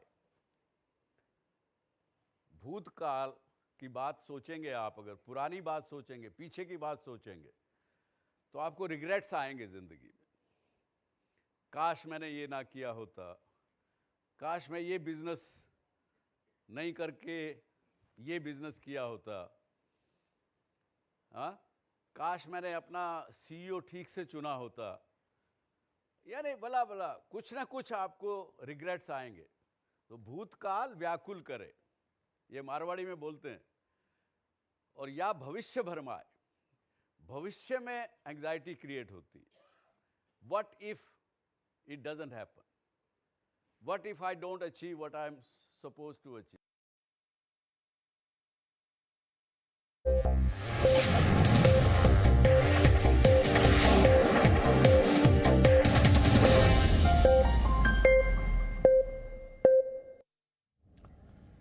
ब्रेक से पहले हम अश्लीलता के नशे की बात कर रहे थे, और खास तौर पर हम देश में जो करोड़ों माँ बाप हैं, जो पेरेंट्स इस समय हमें देख रहे हैं, उनसे हम ये बात कहना चाहते हैं कि आपके सावधान रहने का समय आ गया है। आपकी जिम्मेदारी और आपका फर्ज सिर्फ वहीं पूरा नहीं हो जाता जहां आप ये सोचते हैं कि आपने अपने बच्चे का एडमिशन एक अच्छे स्कूल में करा दिया, उस बच्चे को इंटरनेट दे दिया, पढ़ने लिखने की तमाम सुविधाएं आपने उसको दे दी, उसे एक स्मार्टफोन दे दिया, आपने लैपटॉप भी दे दिया और टैब भी दे दिया। लेकिन इसके बाद भी आपको ये लगातार देखते रहना होगा कि आपका बच्चा चाहे स्कूल में हो या कॉलेज में हो, वो इन सारी सुविधाओं का इस्तेमाल कर रहा है या दुरुपयोग कर रहा है। दूसरी जो बात है, इससे पहले हम सिर्फ लड़कों को दोषी मानते थे और कहते थे कि जो लड़के हैं वो लड़कियों के बारे में गलत राय रखते हैं, अश्लीलता की बातें करते हैं, और जैसे इस लड़कों के चैट ग्रुप में जो बातें हो रही थी वो ऐसी हैं जिसके बारे में बात करना भी मुश्किल है। लेकिन जब लड़कियों का चैट ग्रुप सामने आया तो ये पता चला कि लड़कियां भी लगभग वैसी ही बातें कर रही हैं। इसलिए ये मत सोचिएगा, बड़ा सवाल ये है कि लड़कों के खिलाफ तो कार्रवाई हो गई, लेकिन अगर लड़कियां भी अपने क्लासमेट्स लड़कों के बारे में इसी तरह की भाषा का प्रयोग कर रही हैं और वैसी ही मंशा जाहिर कर रही हैं, तब क्या उनके खिलाफ भी कानून कोई एक्शन ले सकता है या नहीं, या फिर ये सारी चीजें लड़कों के लिए ही बनी हैं। लेकिन एक बात साफ है कि दोनों में आप आपराधिक प्रवृत्ति साफ देख पा रहे हैं, और इन दोनों को देखकर आपको यह समझ में आएगा कि आपके देश का भविष्य क्या है, आपके समाज के भविष्य समाज का भविष्य क्या है, और फिर आपके अपने परिवार की अगली पीढ़ी का और आपके अपने परिवार के संस्कारों का भविष्य क्या है। हमारा मानना है कि यह मानसिकता अपराध की मानसिकता है। यही छात्र आगे चलकर महिलाओं के खिलाफ अपराध करने से हिचकेंगे नहीं। इसलिए यह बहुत गंभीर विषय है, इसे ध्यान से आप गंभीरता से लीजिए। आज हमने इसके बारे में कुछ मनोरोग विशेषज्ञों से बात की है, उनकी क्या राय है ये भी आपको सुनना चाहिए। आने वाले दिनों में हमारे समाज के लिए ये जो समस्याएं हैं, जो दायित्व है, जो मानसिक रोग हैं, मानसिक विकार हैं, डिप्रेशन, एंग्जाइटी और खासकर सब्सटेंस यूज, क्योंकि ऐसे ही बच्चे जब अपनी इम्पल्स को कंट्रोल नहीं कर पाते तो इन बच्चों का रुझान फिर शराब के प्रति, नशे के प्रति बढ़ता है। तो समाज के लिए ये जिम्मेदारियां बढ़ेंगी। जो मनोचिकित्सक और मनोवैज्ञानिक हैं वो अकेले इसको नहीं संभाल सकते हैं।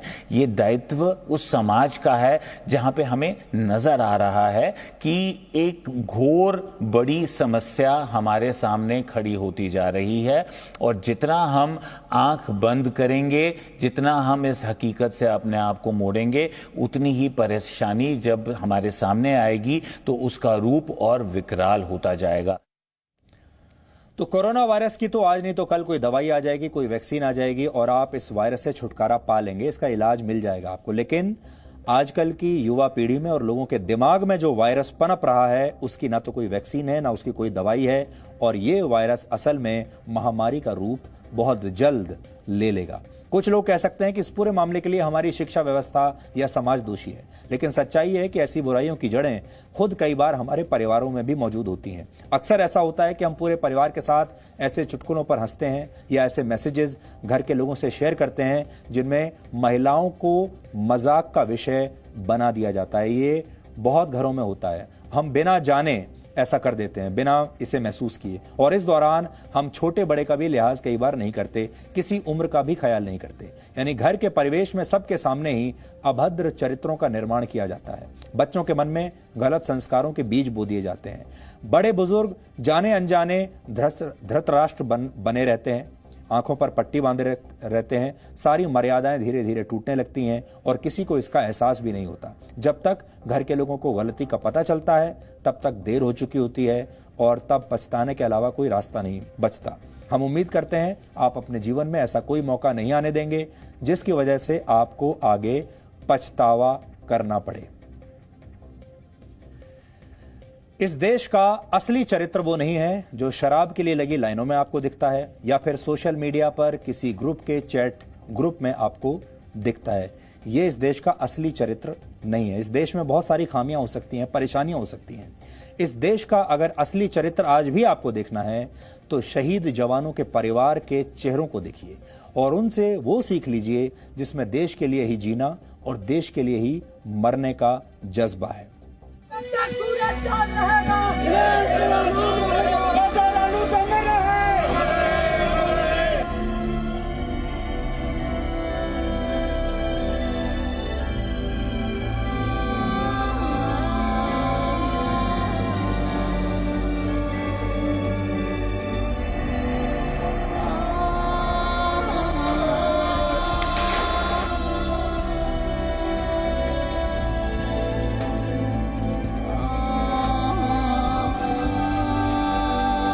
वर्दी का जो पैशन था आशु को, वो तो अभी भी कायम रहना चाहिए आशु के जाने के बाद भी।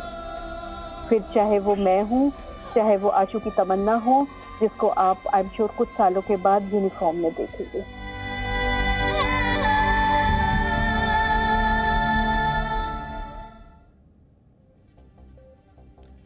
आज हम आपको आज की दो बहुत भावुक करने वाली तस्वीरें दिखाना चाहते हैं। हम आपको आपके शहीद परिवारों से मिलवाना चाहते हैं।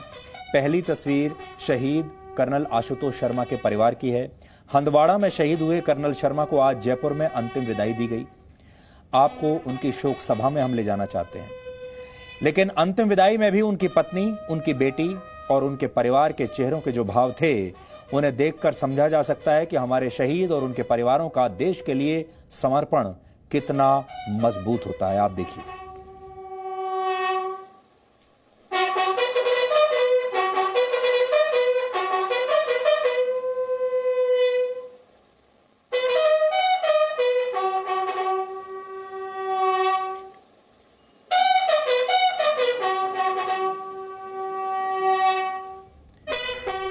अंतिम विदाई में शहीद कर्नल शर्मा को सैल्यूट करने की तस्वीर हो या फिर उनकी चिता के सामने तिरंगे को सीने से लगाकर रखने की तस्वीर हो, आज कर्नल शर्मा की पत्नी और उनके पूरे परिवार की तस्वीरें पूरे देश को प्रेरणा दे रही हैं कि किस तरह से शहीदों के परिवार अपने जीवन के सबसे बड़े दुख को भी देश के लिए चुपचाप सह जाते हैं, उस दुख को पी जाते हैं और उफ तक नहीं करते, आपसे कुछ नहीं मांगते।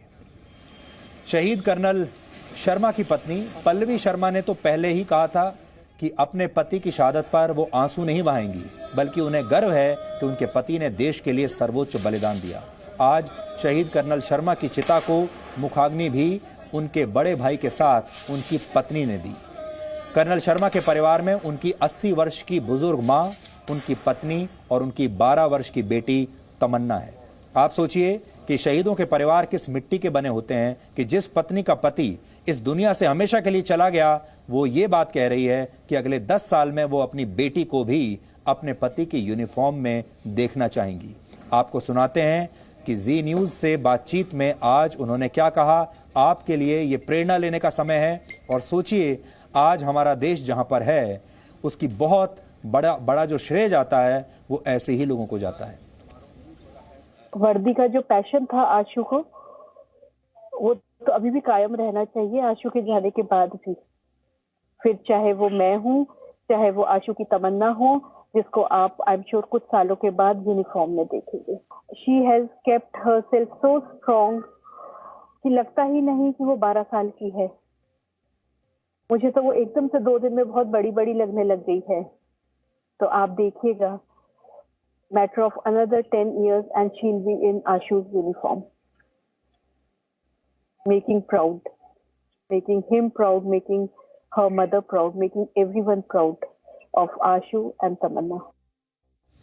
अब हम आपको दूसरी शोक सभा में लेकर चलते हैं। ये हंदवाड़ा में ही शहीद हुए मेजर अनुज सूद की पत्नी की तस्वीर है। मेजर अनुज सूद का पार्थिव शरीर आज जब हरियाणा में पंचकुला में उनके घर पहुंचा तो घर के बाहर उनके पार्थिव शरीर को उनकी पत्नी आकृति एक टक देख रही थी। वो ताबूत के पास बैठी थी और कुछ बोल नहीं रही थी, जैसे उन्होंने अपने दर्द को अंदर ही अंदर पी लिया हो। शहीद मेजर सूद की उम्र सिर्फ 31 साल थी और अभी 3 वर्ष पहले ही आकृति से उनका विवाह हुआ। अभी उनका कोई बच्चा भी नहीं है और किसी भी पत्नी के लिए जीवन का इससे बड़ा दुख और क्या हो सकता है कि इस उम्र में वो अपने पति को खो दे। देखिए आप।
अफसोस नहीं जो तेरे लिए 100 दर्द सहे, महफूज रहे तेरी आन सदा, चाहे जान मेरी ये रहे ना रहे।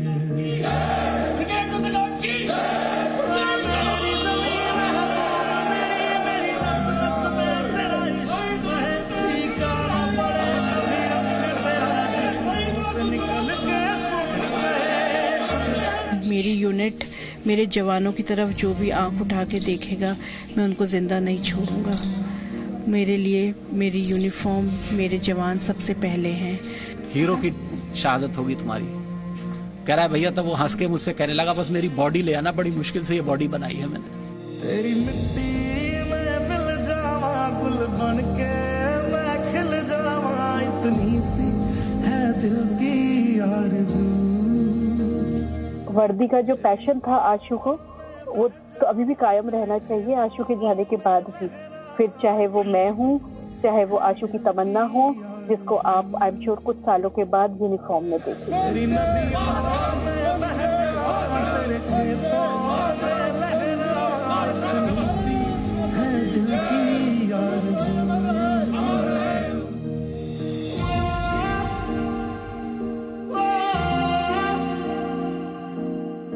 Happiest moment in his life was clearing the NDA exam.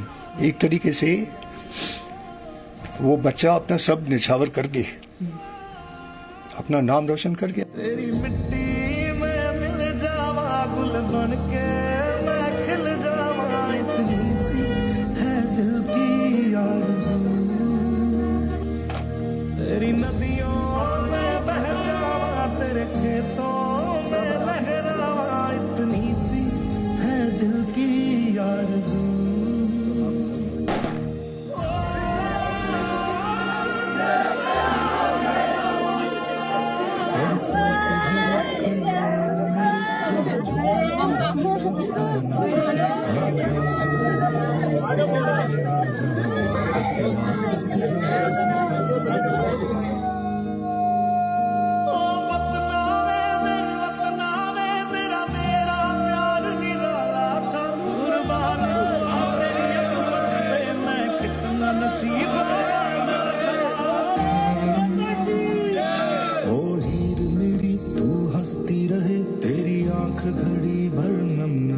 मैं मरता था जिस मुखड़े पे, कभी उसका उजाला कम ना हो। ओ माई मेरी क्या फिक्र तुझे, क्यों आंख से दरिया बहता है। तू कहती थी तेरा चांद हूं मैं, और चांद हमेशा रहता है।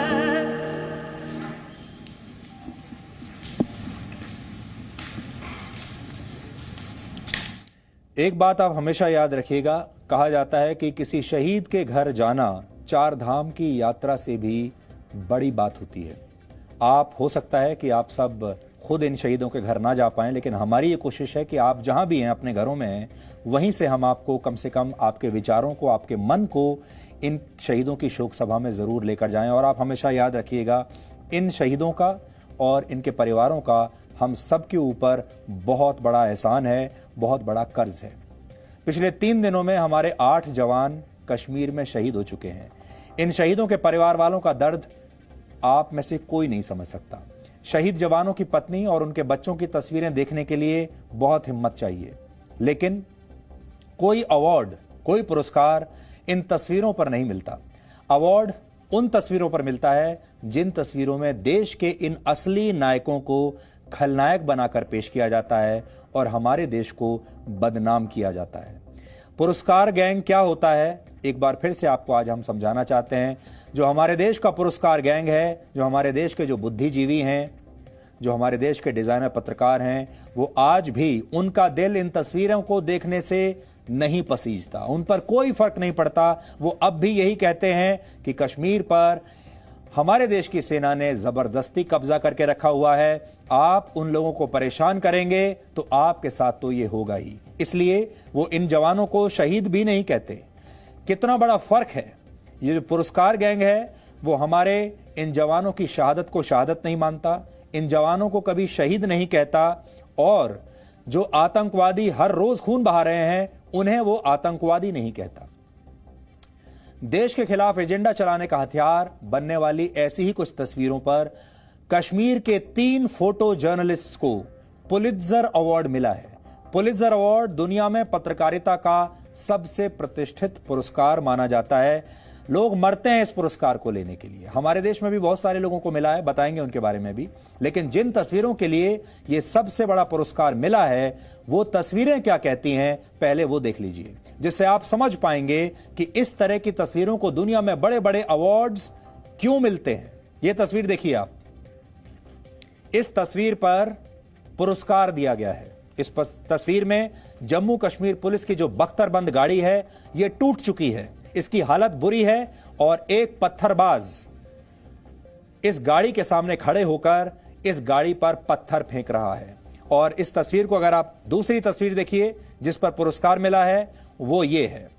पीछे पाकिस्तान का झंडा है, नारेबाजी हो रही है, और नकाबपोश लोग, ये आतंकवादी भी हो सकते हैं, आतंकवादियों के समर्थक भी हो सकते हैं। और तीसरी तस्वीर यह है जिस पर पुरस्कार दिया गया है, यह देखिए आप। क्या इनमें से एक भी तस्वीर किसी भारतीय को पसंद आएगी, अच्छी लगेगी? ये देखिए, ये वो तस्वीरें हैं जिन पर पुरस्कार दिए गए हैं। और इन सब तस्वीरों से एक चीज समझ में आती है कि कश्मीर में बहुत अत्याचार हो रहा है, कश्मीर के लोगों पर अत्याचार हो रहा है, और अत्याचार हमारी सेना कर रही है। ये वो सब तस्वीरें हैं। जम्मू कश्मीर के फोटो जर्नलिस्ट चन्नी आनंद, मुख्तार खान और यासीन डार की इन्हीं तस्वीरों के जरिए यही कहानी बताई गई है, यही संदेश दिया गया है कि भारत के सुरक्षा बल कश्मीर में अत्याचार कर रहे हैं, कश्मीर में जो कुछ हो रहा है गलत हो रहा है। और हमेशा आपने सुना होगा कि जो तस्वीरें हजारों शब्द जो नहीं कह सकते वो तस्वीरें कह देती हैं। ये सब तस्वीरें वही बात कह रही हैं। भारत विरोधी ऐसा एजेंडा दुनिया को बहुत पसंद आता है, और इसलिए हैरानी नहीं होनी चाहिए कि इन तस्वीरों पर पुलित्जर पुरस्कार भी इन फोटोग्राफर्स को मिल गया। आपको शायद पता नहीं होगा कि पुलित्जर अवार्ड देने के लिए 19 सदस्यों का एक बोर्ड बैठता है, जिसमें बड़े बड़े संपादक और लेखक शामिल होते हैं दुनिया भर के। आपको यह भी पता होना चाहिए कि कश्मीर पर भारत को नीचा दिखाने के लिए ऐसे बड़े बड़े बुद्धिजीवियों और बड़े बड़े पत्रकारों का एक संगठित गैंग काम करता रहा है, जिनकी पहुंच ऐसे बड़े बड़े अवार्ड्स तक बहुत आसानी से होती है। 2019 में खींची गई इन तस्वीरों को फीचर फोटोग्राफी के लिए इस वर्ष का पुलित्जर अवार्ड दिया गया है। अवार्ड देते हुए इन तस्वीरों के बारे में जो लिखा गया है वो पढ़कर तो आप और भी हैरान हो जाएंगे। उसके पुरस्कार के साइटेशन में लिखा गया है कि ये उस कश्मीर के विवादित इलाके की जीवन को दिखाने वाली अद्भुत तस्वीरें हैं जिस कश्मीर में सब बंद करके भारत ने उसकी आजादी छीन ली है। मैं पढ़कर आपको बताता हूं क्या लिखा है। For striking images of life in the contested territory of Kashmir as India revoked its independence executed through a communication blackout। contested territory बताया गया है, यानी ये लोग आज भी कश्मीर को विवादित क्षेत्र मानते हैं और भारत के दावे को कश्मीर पर सही नहीं मानते। यानी ये जिक्र अनुच्छेद 370 को लेकर किया गया है, जिसे हटाने का ऐतिहासिक फैसला पिछले वर्ष अगस्त में भारत सरकार ने किया था। इसी के बाद कश्मीर पर भारत के खिलाफ एजेंडा चलाने वाले लोग सक्रिय हो गए थे, फिर चाहे वो देश के अंदर बैठे लोग हों या फिर पाकिस्तान के हिमायती हों या दुनिया भर में भारत विरोधी विचारों का प्रचार प्रसार करने वाले लोग हों। कश्मीर में भारत विरोधी तस्वीरों को पुलित्जर अवार्ड देना इसी एजेंडे का एक हिस्सा है, जो पूरी दुनिया इस एजेंडे को पुश करने में लगी हुई है। आप अक्सर यह भी देखते होंगे कि जब कश्मीर में हमारे जवान शहीद होते हैं तो दिल्ली में बैठे कई पत्रकार हमारे जवानों को शहीद नहीं कहते। ये नहीं लिखते कि वो शहीद हुए हैं, मार्टर हुए हैं, वो कहते हैं इनकी हत्या हो गई।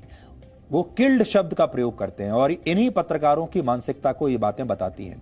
आज जिन लोगों को हंदवाड़ा में शहीद हुए जवानों को श्रद्धांजलि देने का समय नहीं मिला, उन लोगों ने कश्मीर के उन 3 फोटो जर्नलिस्ट को बधाई देने में एक पल भी नहीं गंवाया जिनकी खींची गई तस्वीरों को यह पुरस्कार मिला। और इन लोगों में सबसे बड़ा नाम है कांग्रेस के नेता राहुल गांधी का, जो एक जमाने में भारत का प्रधानमंत्री बनने के सपने देखते थे। राहुल गांधी ने इन पत्रकारों को बधाई देने वाला ट्वीट किया, वो भी बिना ये जाने कि ये तस्वीरें भारत विरोधी दुष्प्रचार का हथियार हैं। और इन पुरस्कारों के साइटेशन में साफ साफ लिखा हुआ है कि ये भारत जो कश्मीर है ये एक विवादित क्षेत्र है। आपको याद होगा पाकिस्तान ने जब इस मुद्दे पर यूनाइटेड नेशंस को एक पत्र लिखा था और भारत पर कश्मीर में मानव अधिकारों के उल्लंघन के आरोप लगाए थे, तब उस पत्र में भी पाकिस्तान ने राहुल गांधी के बयानों का ही जिक्र किया था और भारत में राहुल गांधी जैसे नेता भी मान रहे हैं, ये लिखा था कि कश्मीर में लोग मारे जा रहे हैं और उन पर अत्याचार हो रहा है। सर्जिकल स्ट्राइक और एयर स्ट्राइक जैसी वीरता पर भी कांग्रेस के नेता सबूत मांगते रहे थे और सेना के शौर्य पर उन्होंने तब भी सवाल उठाए राजनीति की। कांग्रेस और राहुल गांधी की बातों से पाकिस्तान को हमेशा मौका मिलता है। आपको भी ये याद रखना होगा, कांग्रेस पार्टी के नेता इस देश के सेना प्रमुख को गुंडा तक कह चुके हैं। 2016 में जेएनयू में जब आतंकी अफजल गुरु की बरसी मनाने का विवाद हुआ था, तब भी राहुल गांधी टुकड़े टुकड़े गैंग का समर्थन करने के लिए खुद जेएनयू पहुंच गए थे। इससे आप कांग्रेस की राजनीति को अच्छी तरह से समझ सकते हैं। पिछले कई दशकों में भारत में बड़े बड़े बुद्धिजीवी और पत्रकार एक तरह के अवार्ड गैंग का हिस्सा रहे हैं। वो हमेशा से उन लोगों का साथ देते रहे हैं जिन्हें आप टुकड़े टुकड़े गैंग के नाम से जानते हैं। और अब आप सोचिए, राहुल गांधी ने तुरंत इन तीनों फोटोग्राफर्स को, फोटो जर्नलिस्ट को बधाई दी और एक ही मिनट में इनकी खींची गई सारी तस्वीरों को एंडोर्स कर दिया, इन पर अपनी स्वीकृति का ठप्पा लगा दिया। अब आप ये सोचिए कि राहुल गांधी जो प्रधानमंत्री बनने का सपना देखा करते थे, अगर कभी वो प्रधानमंत्री बन जाते या आगे कभी बन गए तो कश्मीर पर उनके विचार कैसे रहेंगे, वो कश्मीर पर किन लोगों का साथ देंगे, वो हमारी सेना के किन लोगों का साथ देंगे और टुकड़े टुकड़े गैंग के किन लोगों का साथ देंगे, इसकी पूरी की पूरी हकीकत देश के सामने आ गई है। तो आज आपको यह समझना चाहिए, अब आपको समझ में आ गया होगा कि पुरस्कार गैंग क्या होता है। आपको यह भी समझ में आ गया होगा कि पुरस्कार, ये बड़े बड़े जो अंतर्राष्ट्रीय पुरस्कार होते हैं, ये किन लोगों को मिलते हैं। इसके लिए अपनी आत्मा को बेचना पड़ता है, इसके लिए अपने देश को बेचना पड़ता है, इसके लिए अपने देश से गद्दारी करनी पड़ती है, इसके लिए अपने देश के शहीद जवानों को शहीद नहीं मानना होता है और आतंकवादियों का महिमा मंडन करना होता है। ये सारी चीजें जब हमारे बुद्धिजीवी, हमारे देश के डिजाइनर, पत्रकार जब कर लेते हैं, जब अपना पूरा जमीर बेच चुके होते हैं, तब जाकर उन्हें ये पुरस्कार मिलते हैं। और फिर जब ये पुरस्कार मिल जाते हैं, तब हमारे देश के कुछ राहुल गांधी जैसे गिने चुने जो नेता हैं, वो उन्हें बधाई संदेश देते हैं, बधाई पत्र भेजते हैं, बधाइयां दी जाती हैं। ये एक बहुत बड़ा नेक्सस है। इस नेक्सस को हमने आज फिर आपके सामने पेश किया है ताकि आप इन लोगों को समझ लें। और हम फिर कहना चाहेंगे इन तीनों लोगों को, अगर ये वाकई अपने आप को भारतीय समझते हैं, कोई भी इज्जतदार देशभक्त भारतीय इस पुरस्कार को स्वीकार नहीं करेगा अगर इसमें इस तरह की भाषा का प्रयोग किया गया है भारत के लिए और कश्मीर के लिए। लेकिन हम जानते हैं ये तीनों लोग इसे स्वीकार जरूर करेंगे। और हमारे ही देश के बहुत सारे लोग ऐसे हैं, टुकड़े टुकड़े गैंग के लोग, जो इस पर तालियां बजाएंगे, जिस पर हमें बहुत आपत्ति है। पुलित्जर अवार्ड जोसेफ पुलित्जर के नाम पर दिए जाते हैं, जो अमेरिका में बहुत प्रतिष्ठित खोजी पत्रकार और कई अखबारों के प्रकाशक थे। वर्ष 1912 में जोसेफ पुलित्जर का निधन हो गया था। इसके 5 साल बाद उनकी याद में और उनकी वसीयत के मुताबिक कोलंबिया स्कूल ऑफ जर्नलिज्म द्वारा पुलित्जर अवार्ड देना शुरू किया गया। पहले ये अवार्ड पत्रकारिता के क्षेत्र में दिए जाते थे, लेकिन अब साहित्य, इतिहास, नाटक और संगीत सहित 21 श्रेणियों में ये पुरस्कार दिए जाते हैं। इसमें विजेता को एक सर्टिफिकेट और $15,000 यानी करीब 11.5 लाख रुपए नकद दिए जाते हैं इस पुरस्कार में।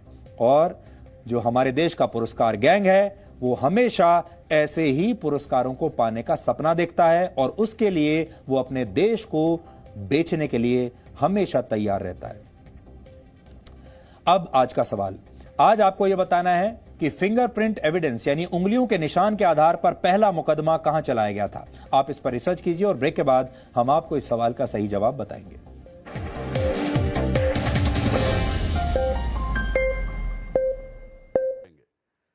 तो आपको रिग्रेट्स आएंगे जिंदगी में, काश मैंने ये ना किया होता, काश मैं ये बिजनेस नहीं करके ये बिजनेस किया होता, हाँ, काश मैंने अपना सीईओ ठीक से चुना होता।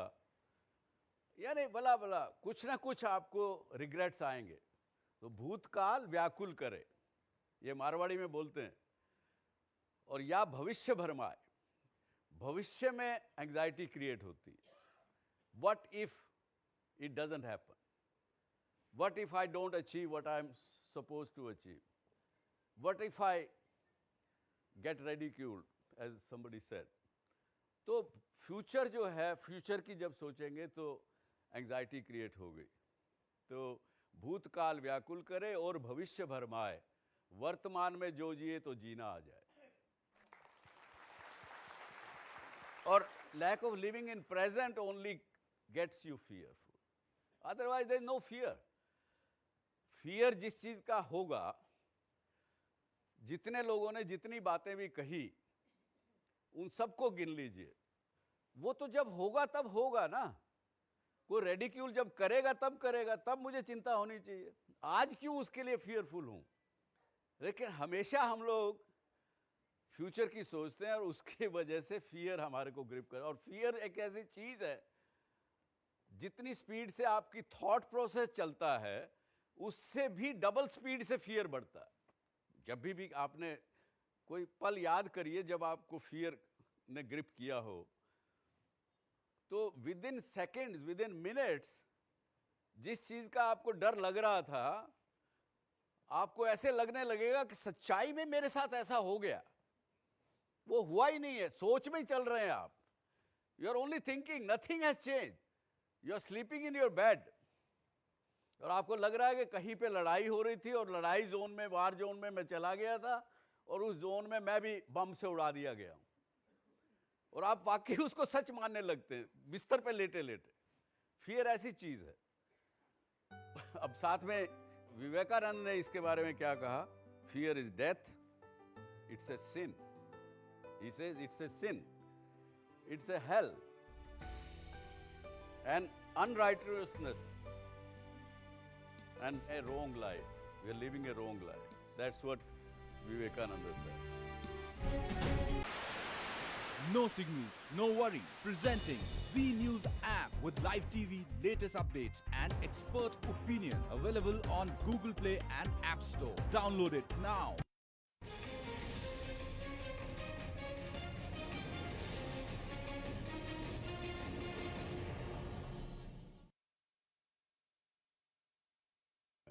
जब शो करता हूं तो जब बात अपनी कहता हूं, तजुर्बा कहता हूं, तो मेरे सामने जो सवाल पूछते हैं उनसे बहुत कुछ सीखने को मिलता है। तो जितनी बार भी मैंने जितना ज़्यादा गहराई से सोचा, उसमें बात घूम फिर के एक जगह आ जाती है ज़िंदगी में। वो पंजाबी में कहते हैं ना, कड़िया ने कड कड्डी है। निचोड़ ज़िंदगी का एक ही निकला कि भूतकाल व्याकुल करे और भविष्य भरमाए। भूतकाल की बात सोचेंगे आप, अगर पुरानी बात सोचेंगे, पीछे की बात सोचेंगे, तो आपको रिग्रेट्स आएंगे ज़िंदगी में। काश मैंने ये ना किया होता, काश मैं ये बिज़नेस नहीं करके ये बिज़नेस किया होता, हाँ, काश मैंने अपना सीईओ ठीक से चुना होता, यानी भला भला कुछ ना कुछ आपको रिग्रेट्स आएंगे। तो भूतकाल व्याकुल करे, ये मारवाड़ी में बोलते हैं, और या भविष्य भरमाए। भविष्य में एंग्जाइटी क्रिएट होती है। What if it doesn't happen, what if I don't achieve what I am suppose to achieve, what if I get ridiculed as somebody said. तो फ्यूचर जो है, फ्यूचर की जब सोचेंगे तो एंग्जाइटी क्रिएट हो गई। तो भूतकाल व्याकुल करे और भविष्य भरमाए, वर्तमान में जो जिए तो जीना आ जाए। और lack of living in present only gets you fearful, otherwise there is no fear. Fear जिस चीज का होगा, जितने लोगों ने जितनी बातें भी कही, उन सबको गिन लीजिए, वो तो जब होगा तब होगा ना। कोई रेडिक्यूल जब करेगा तब मुझे चिंता होनी चाहिए। आज क्यों उसके लिए फियरफुल हूं?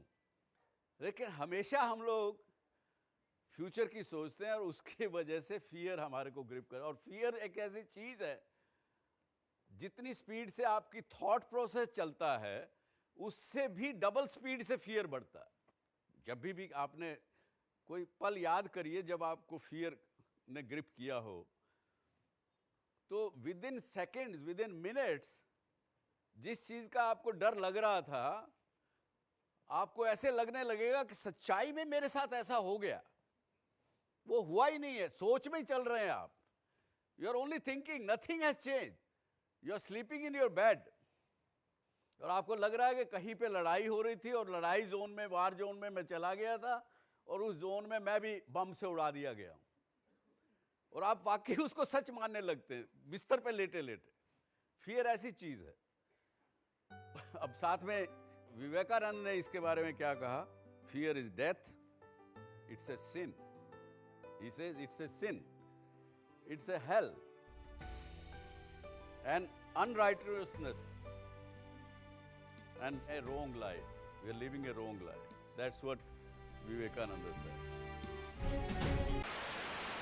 No signal, no worry. Presenting Z News app with live TV, latest updates and expert opinion. Available on Google Play and App Store. Download it now.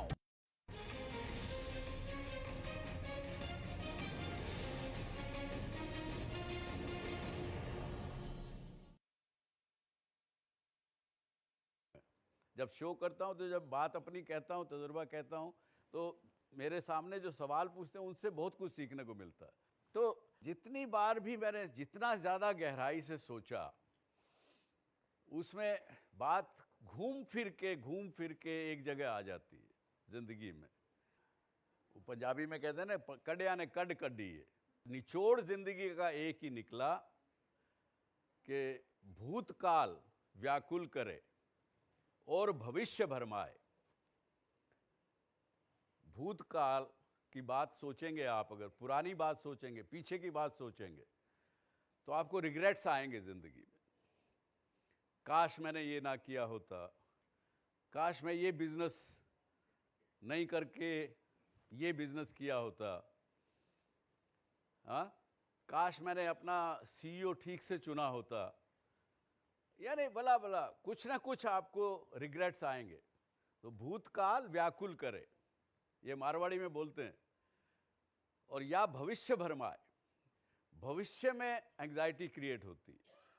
What if it doesn't happen, what if I don't achieve what I am suppose to achieve, what if I get ridiculed as somebody said.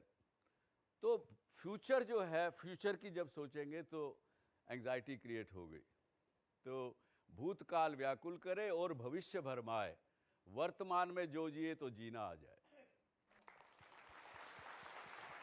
और lack of living in present only gets you fearful, otherwise there is no fear. Fear जिस चीज का होगा, जितने लोगों ने जितनी बातें भी कही उन सबको गिन लीजिए, वो तो जब होगा तब होगा ना। कोई रेडिक्यूल जब करेगा तब मुझे चिंता होनी चाहिए। आज क्यों उसके लिए फियरफुल हूं? लेकिन हमेशा हम लोग फ्यूचर की सोचते हैं और उसकी वजह से फियर हमारे को ग्रिप कर। और फियर एक ऐसी चीज है, जितनी स्पीड से आपकी थॉट प्रोसेस चलता है उससे भी डबल स्पीड से फियर बढ़ता है। जब भी आपने कोई पल याद करिए जब आपको फियर ने ग्रिप किया हो, तो with in seconds, with in minutes, जिस चीज का आपको डर लग रहा था, आपको ऐसे लगने लगेगा कि सच्चाई में मेरे साथ ऐसा हो गया। वो हुआ ही नहीं है, सोच में ही चल रहे हैं आप। You are only thinking, nothing has change. You are sleeping in your bed और आपको लग रहा है कि कहीं पे लड़ाई हो रही थी और लड़ाई जोन में, वार जोन में मैं चला गया।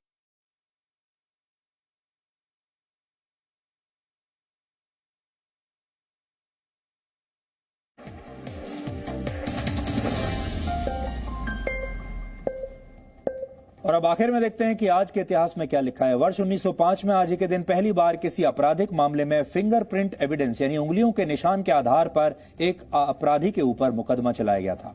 इस तकनीक का इस्तेमाल लंदन में हत्या के एक मामले को सुलझाने के लिए किया गया था और आज के समय में फोरेंसिक साइंस में यह तकनीक आपराधिक मामलों में एक बहुत प्रमुख सबूत के तौर पर मानी जाती है। वर्ष 1818 में आज ही के दिन जर्मनी में महान दार्शनिक कार्ल मार्क्स का जन्म हुआ था। कार्ल मार्क्स को मानव इतिहास के सबसे प्रभावशाली व्यक्तियों में गिना जाता है। समाज, अर्थव्यवस्था और राजनीति पर कार्ल मार्क्स के सिद्धांतों के आधार पर सोवियत संघ और पीपल्स रिपब्लिक ऑफ चाइना की स्थापना हुई थी। कम्युनिज्म और मार्क्सिज्म जैसे शब्दों का जन्म भी उन्हीं के सिद्धांतों के आधार पर हुआ है। कार्ल मार्क्स कहते थे कि धर्म समाज के लिए एक नशे की तरह है। आज कार्ल मार्क्स के कई समर्थक ही धर्म का इस्तेमाल देश और समाजों को बांटने के लिए कर रहे हैं। वर्ष 1916 में आज ही के दिन भारत के 7वें और पहले सिख राष्ट्रपति ज्ञानी ज़ैल सिंह का जन्म पंजाब में हुआ था। उन्हें पवित्र ग्रंथ गुरु ग्रंथ साहिब का ज्ञान होने के कारण ज्ञानी की उपाधि दी गई थी। ज्ञानी ज़ैल सिंह वर्ष 1982 से 1987 तक भारत के राष्ट्रपति रहे और वर्ष 1972 से 1977 के बीच वो पंजाब के मुख्यमंत्री भी रहे थे। आज ही के दिन वर्ष 2006 में भारतीय सिनेमा के सबसे बड़े संगीतकारों में से एक नौशाद अली का निधन हुआ था।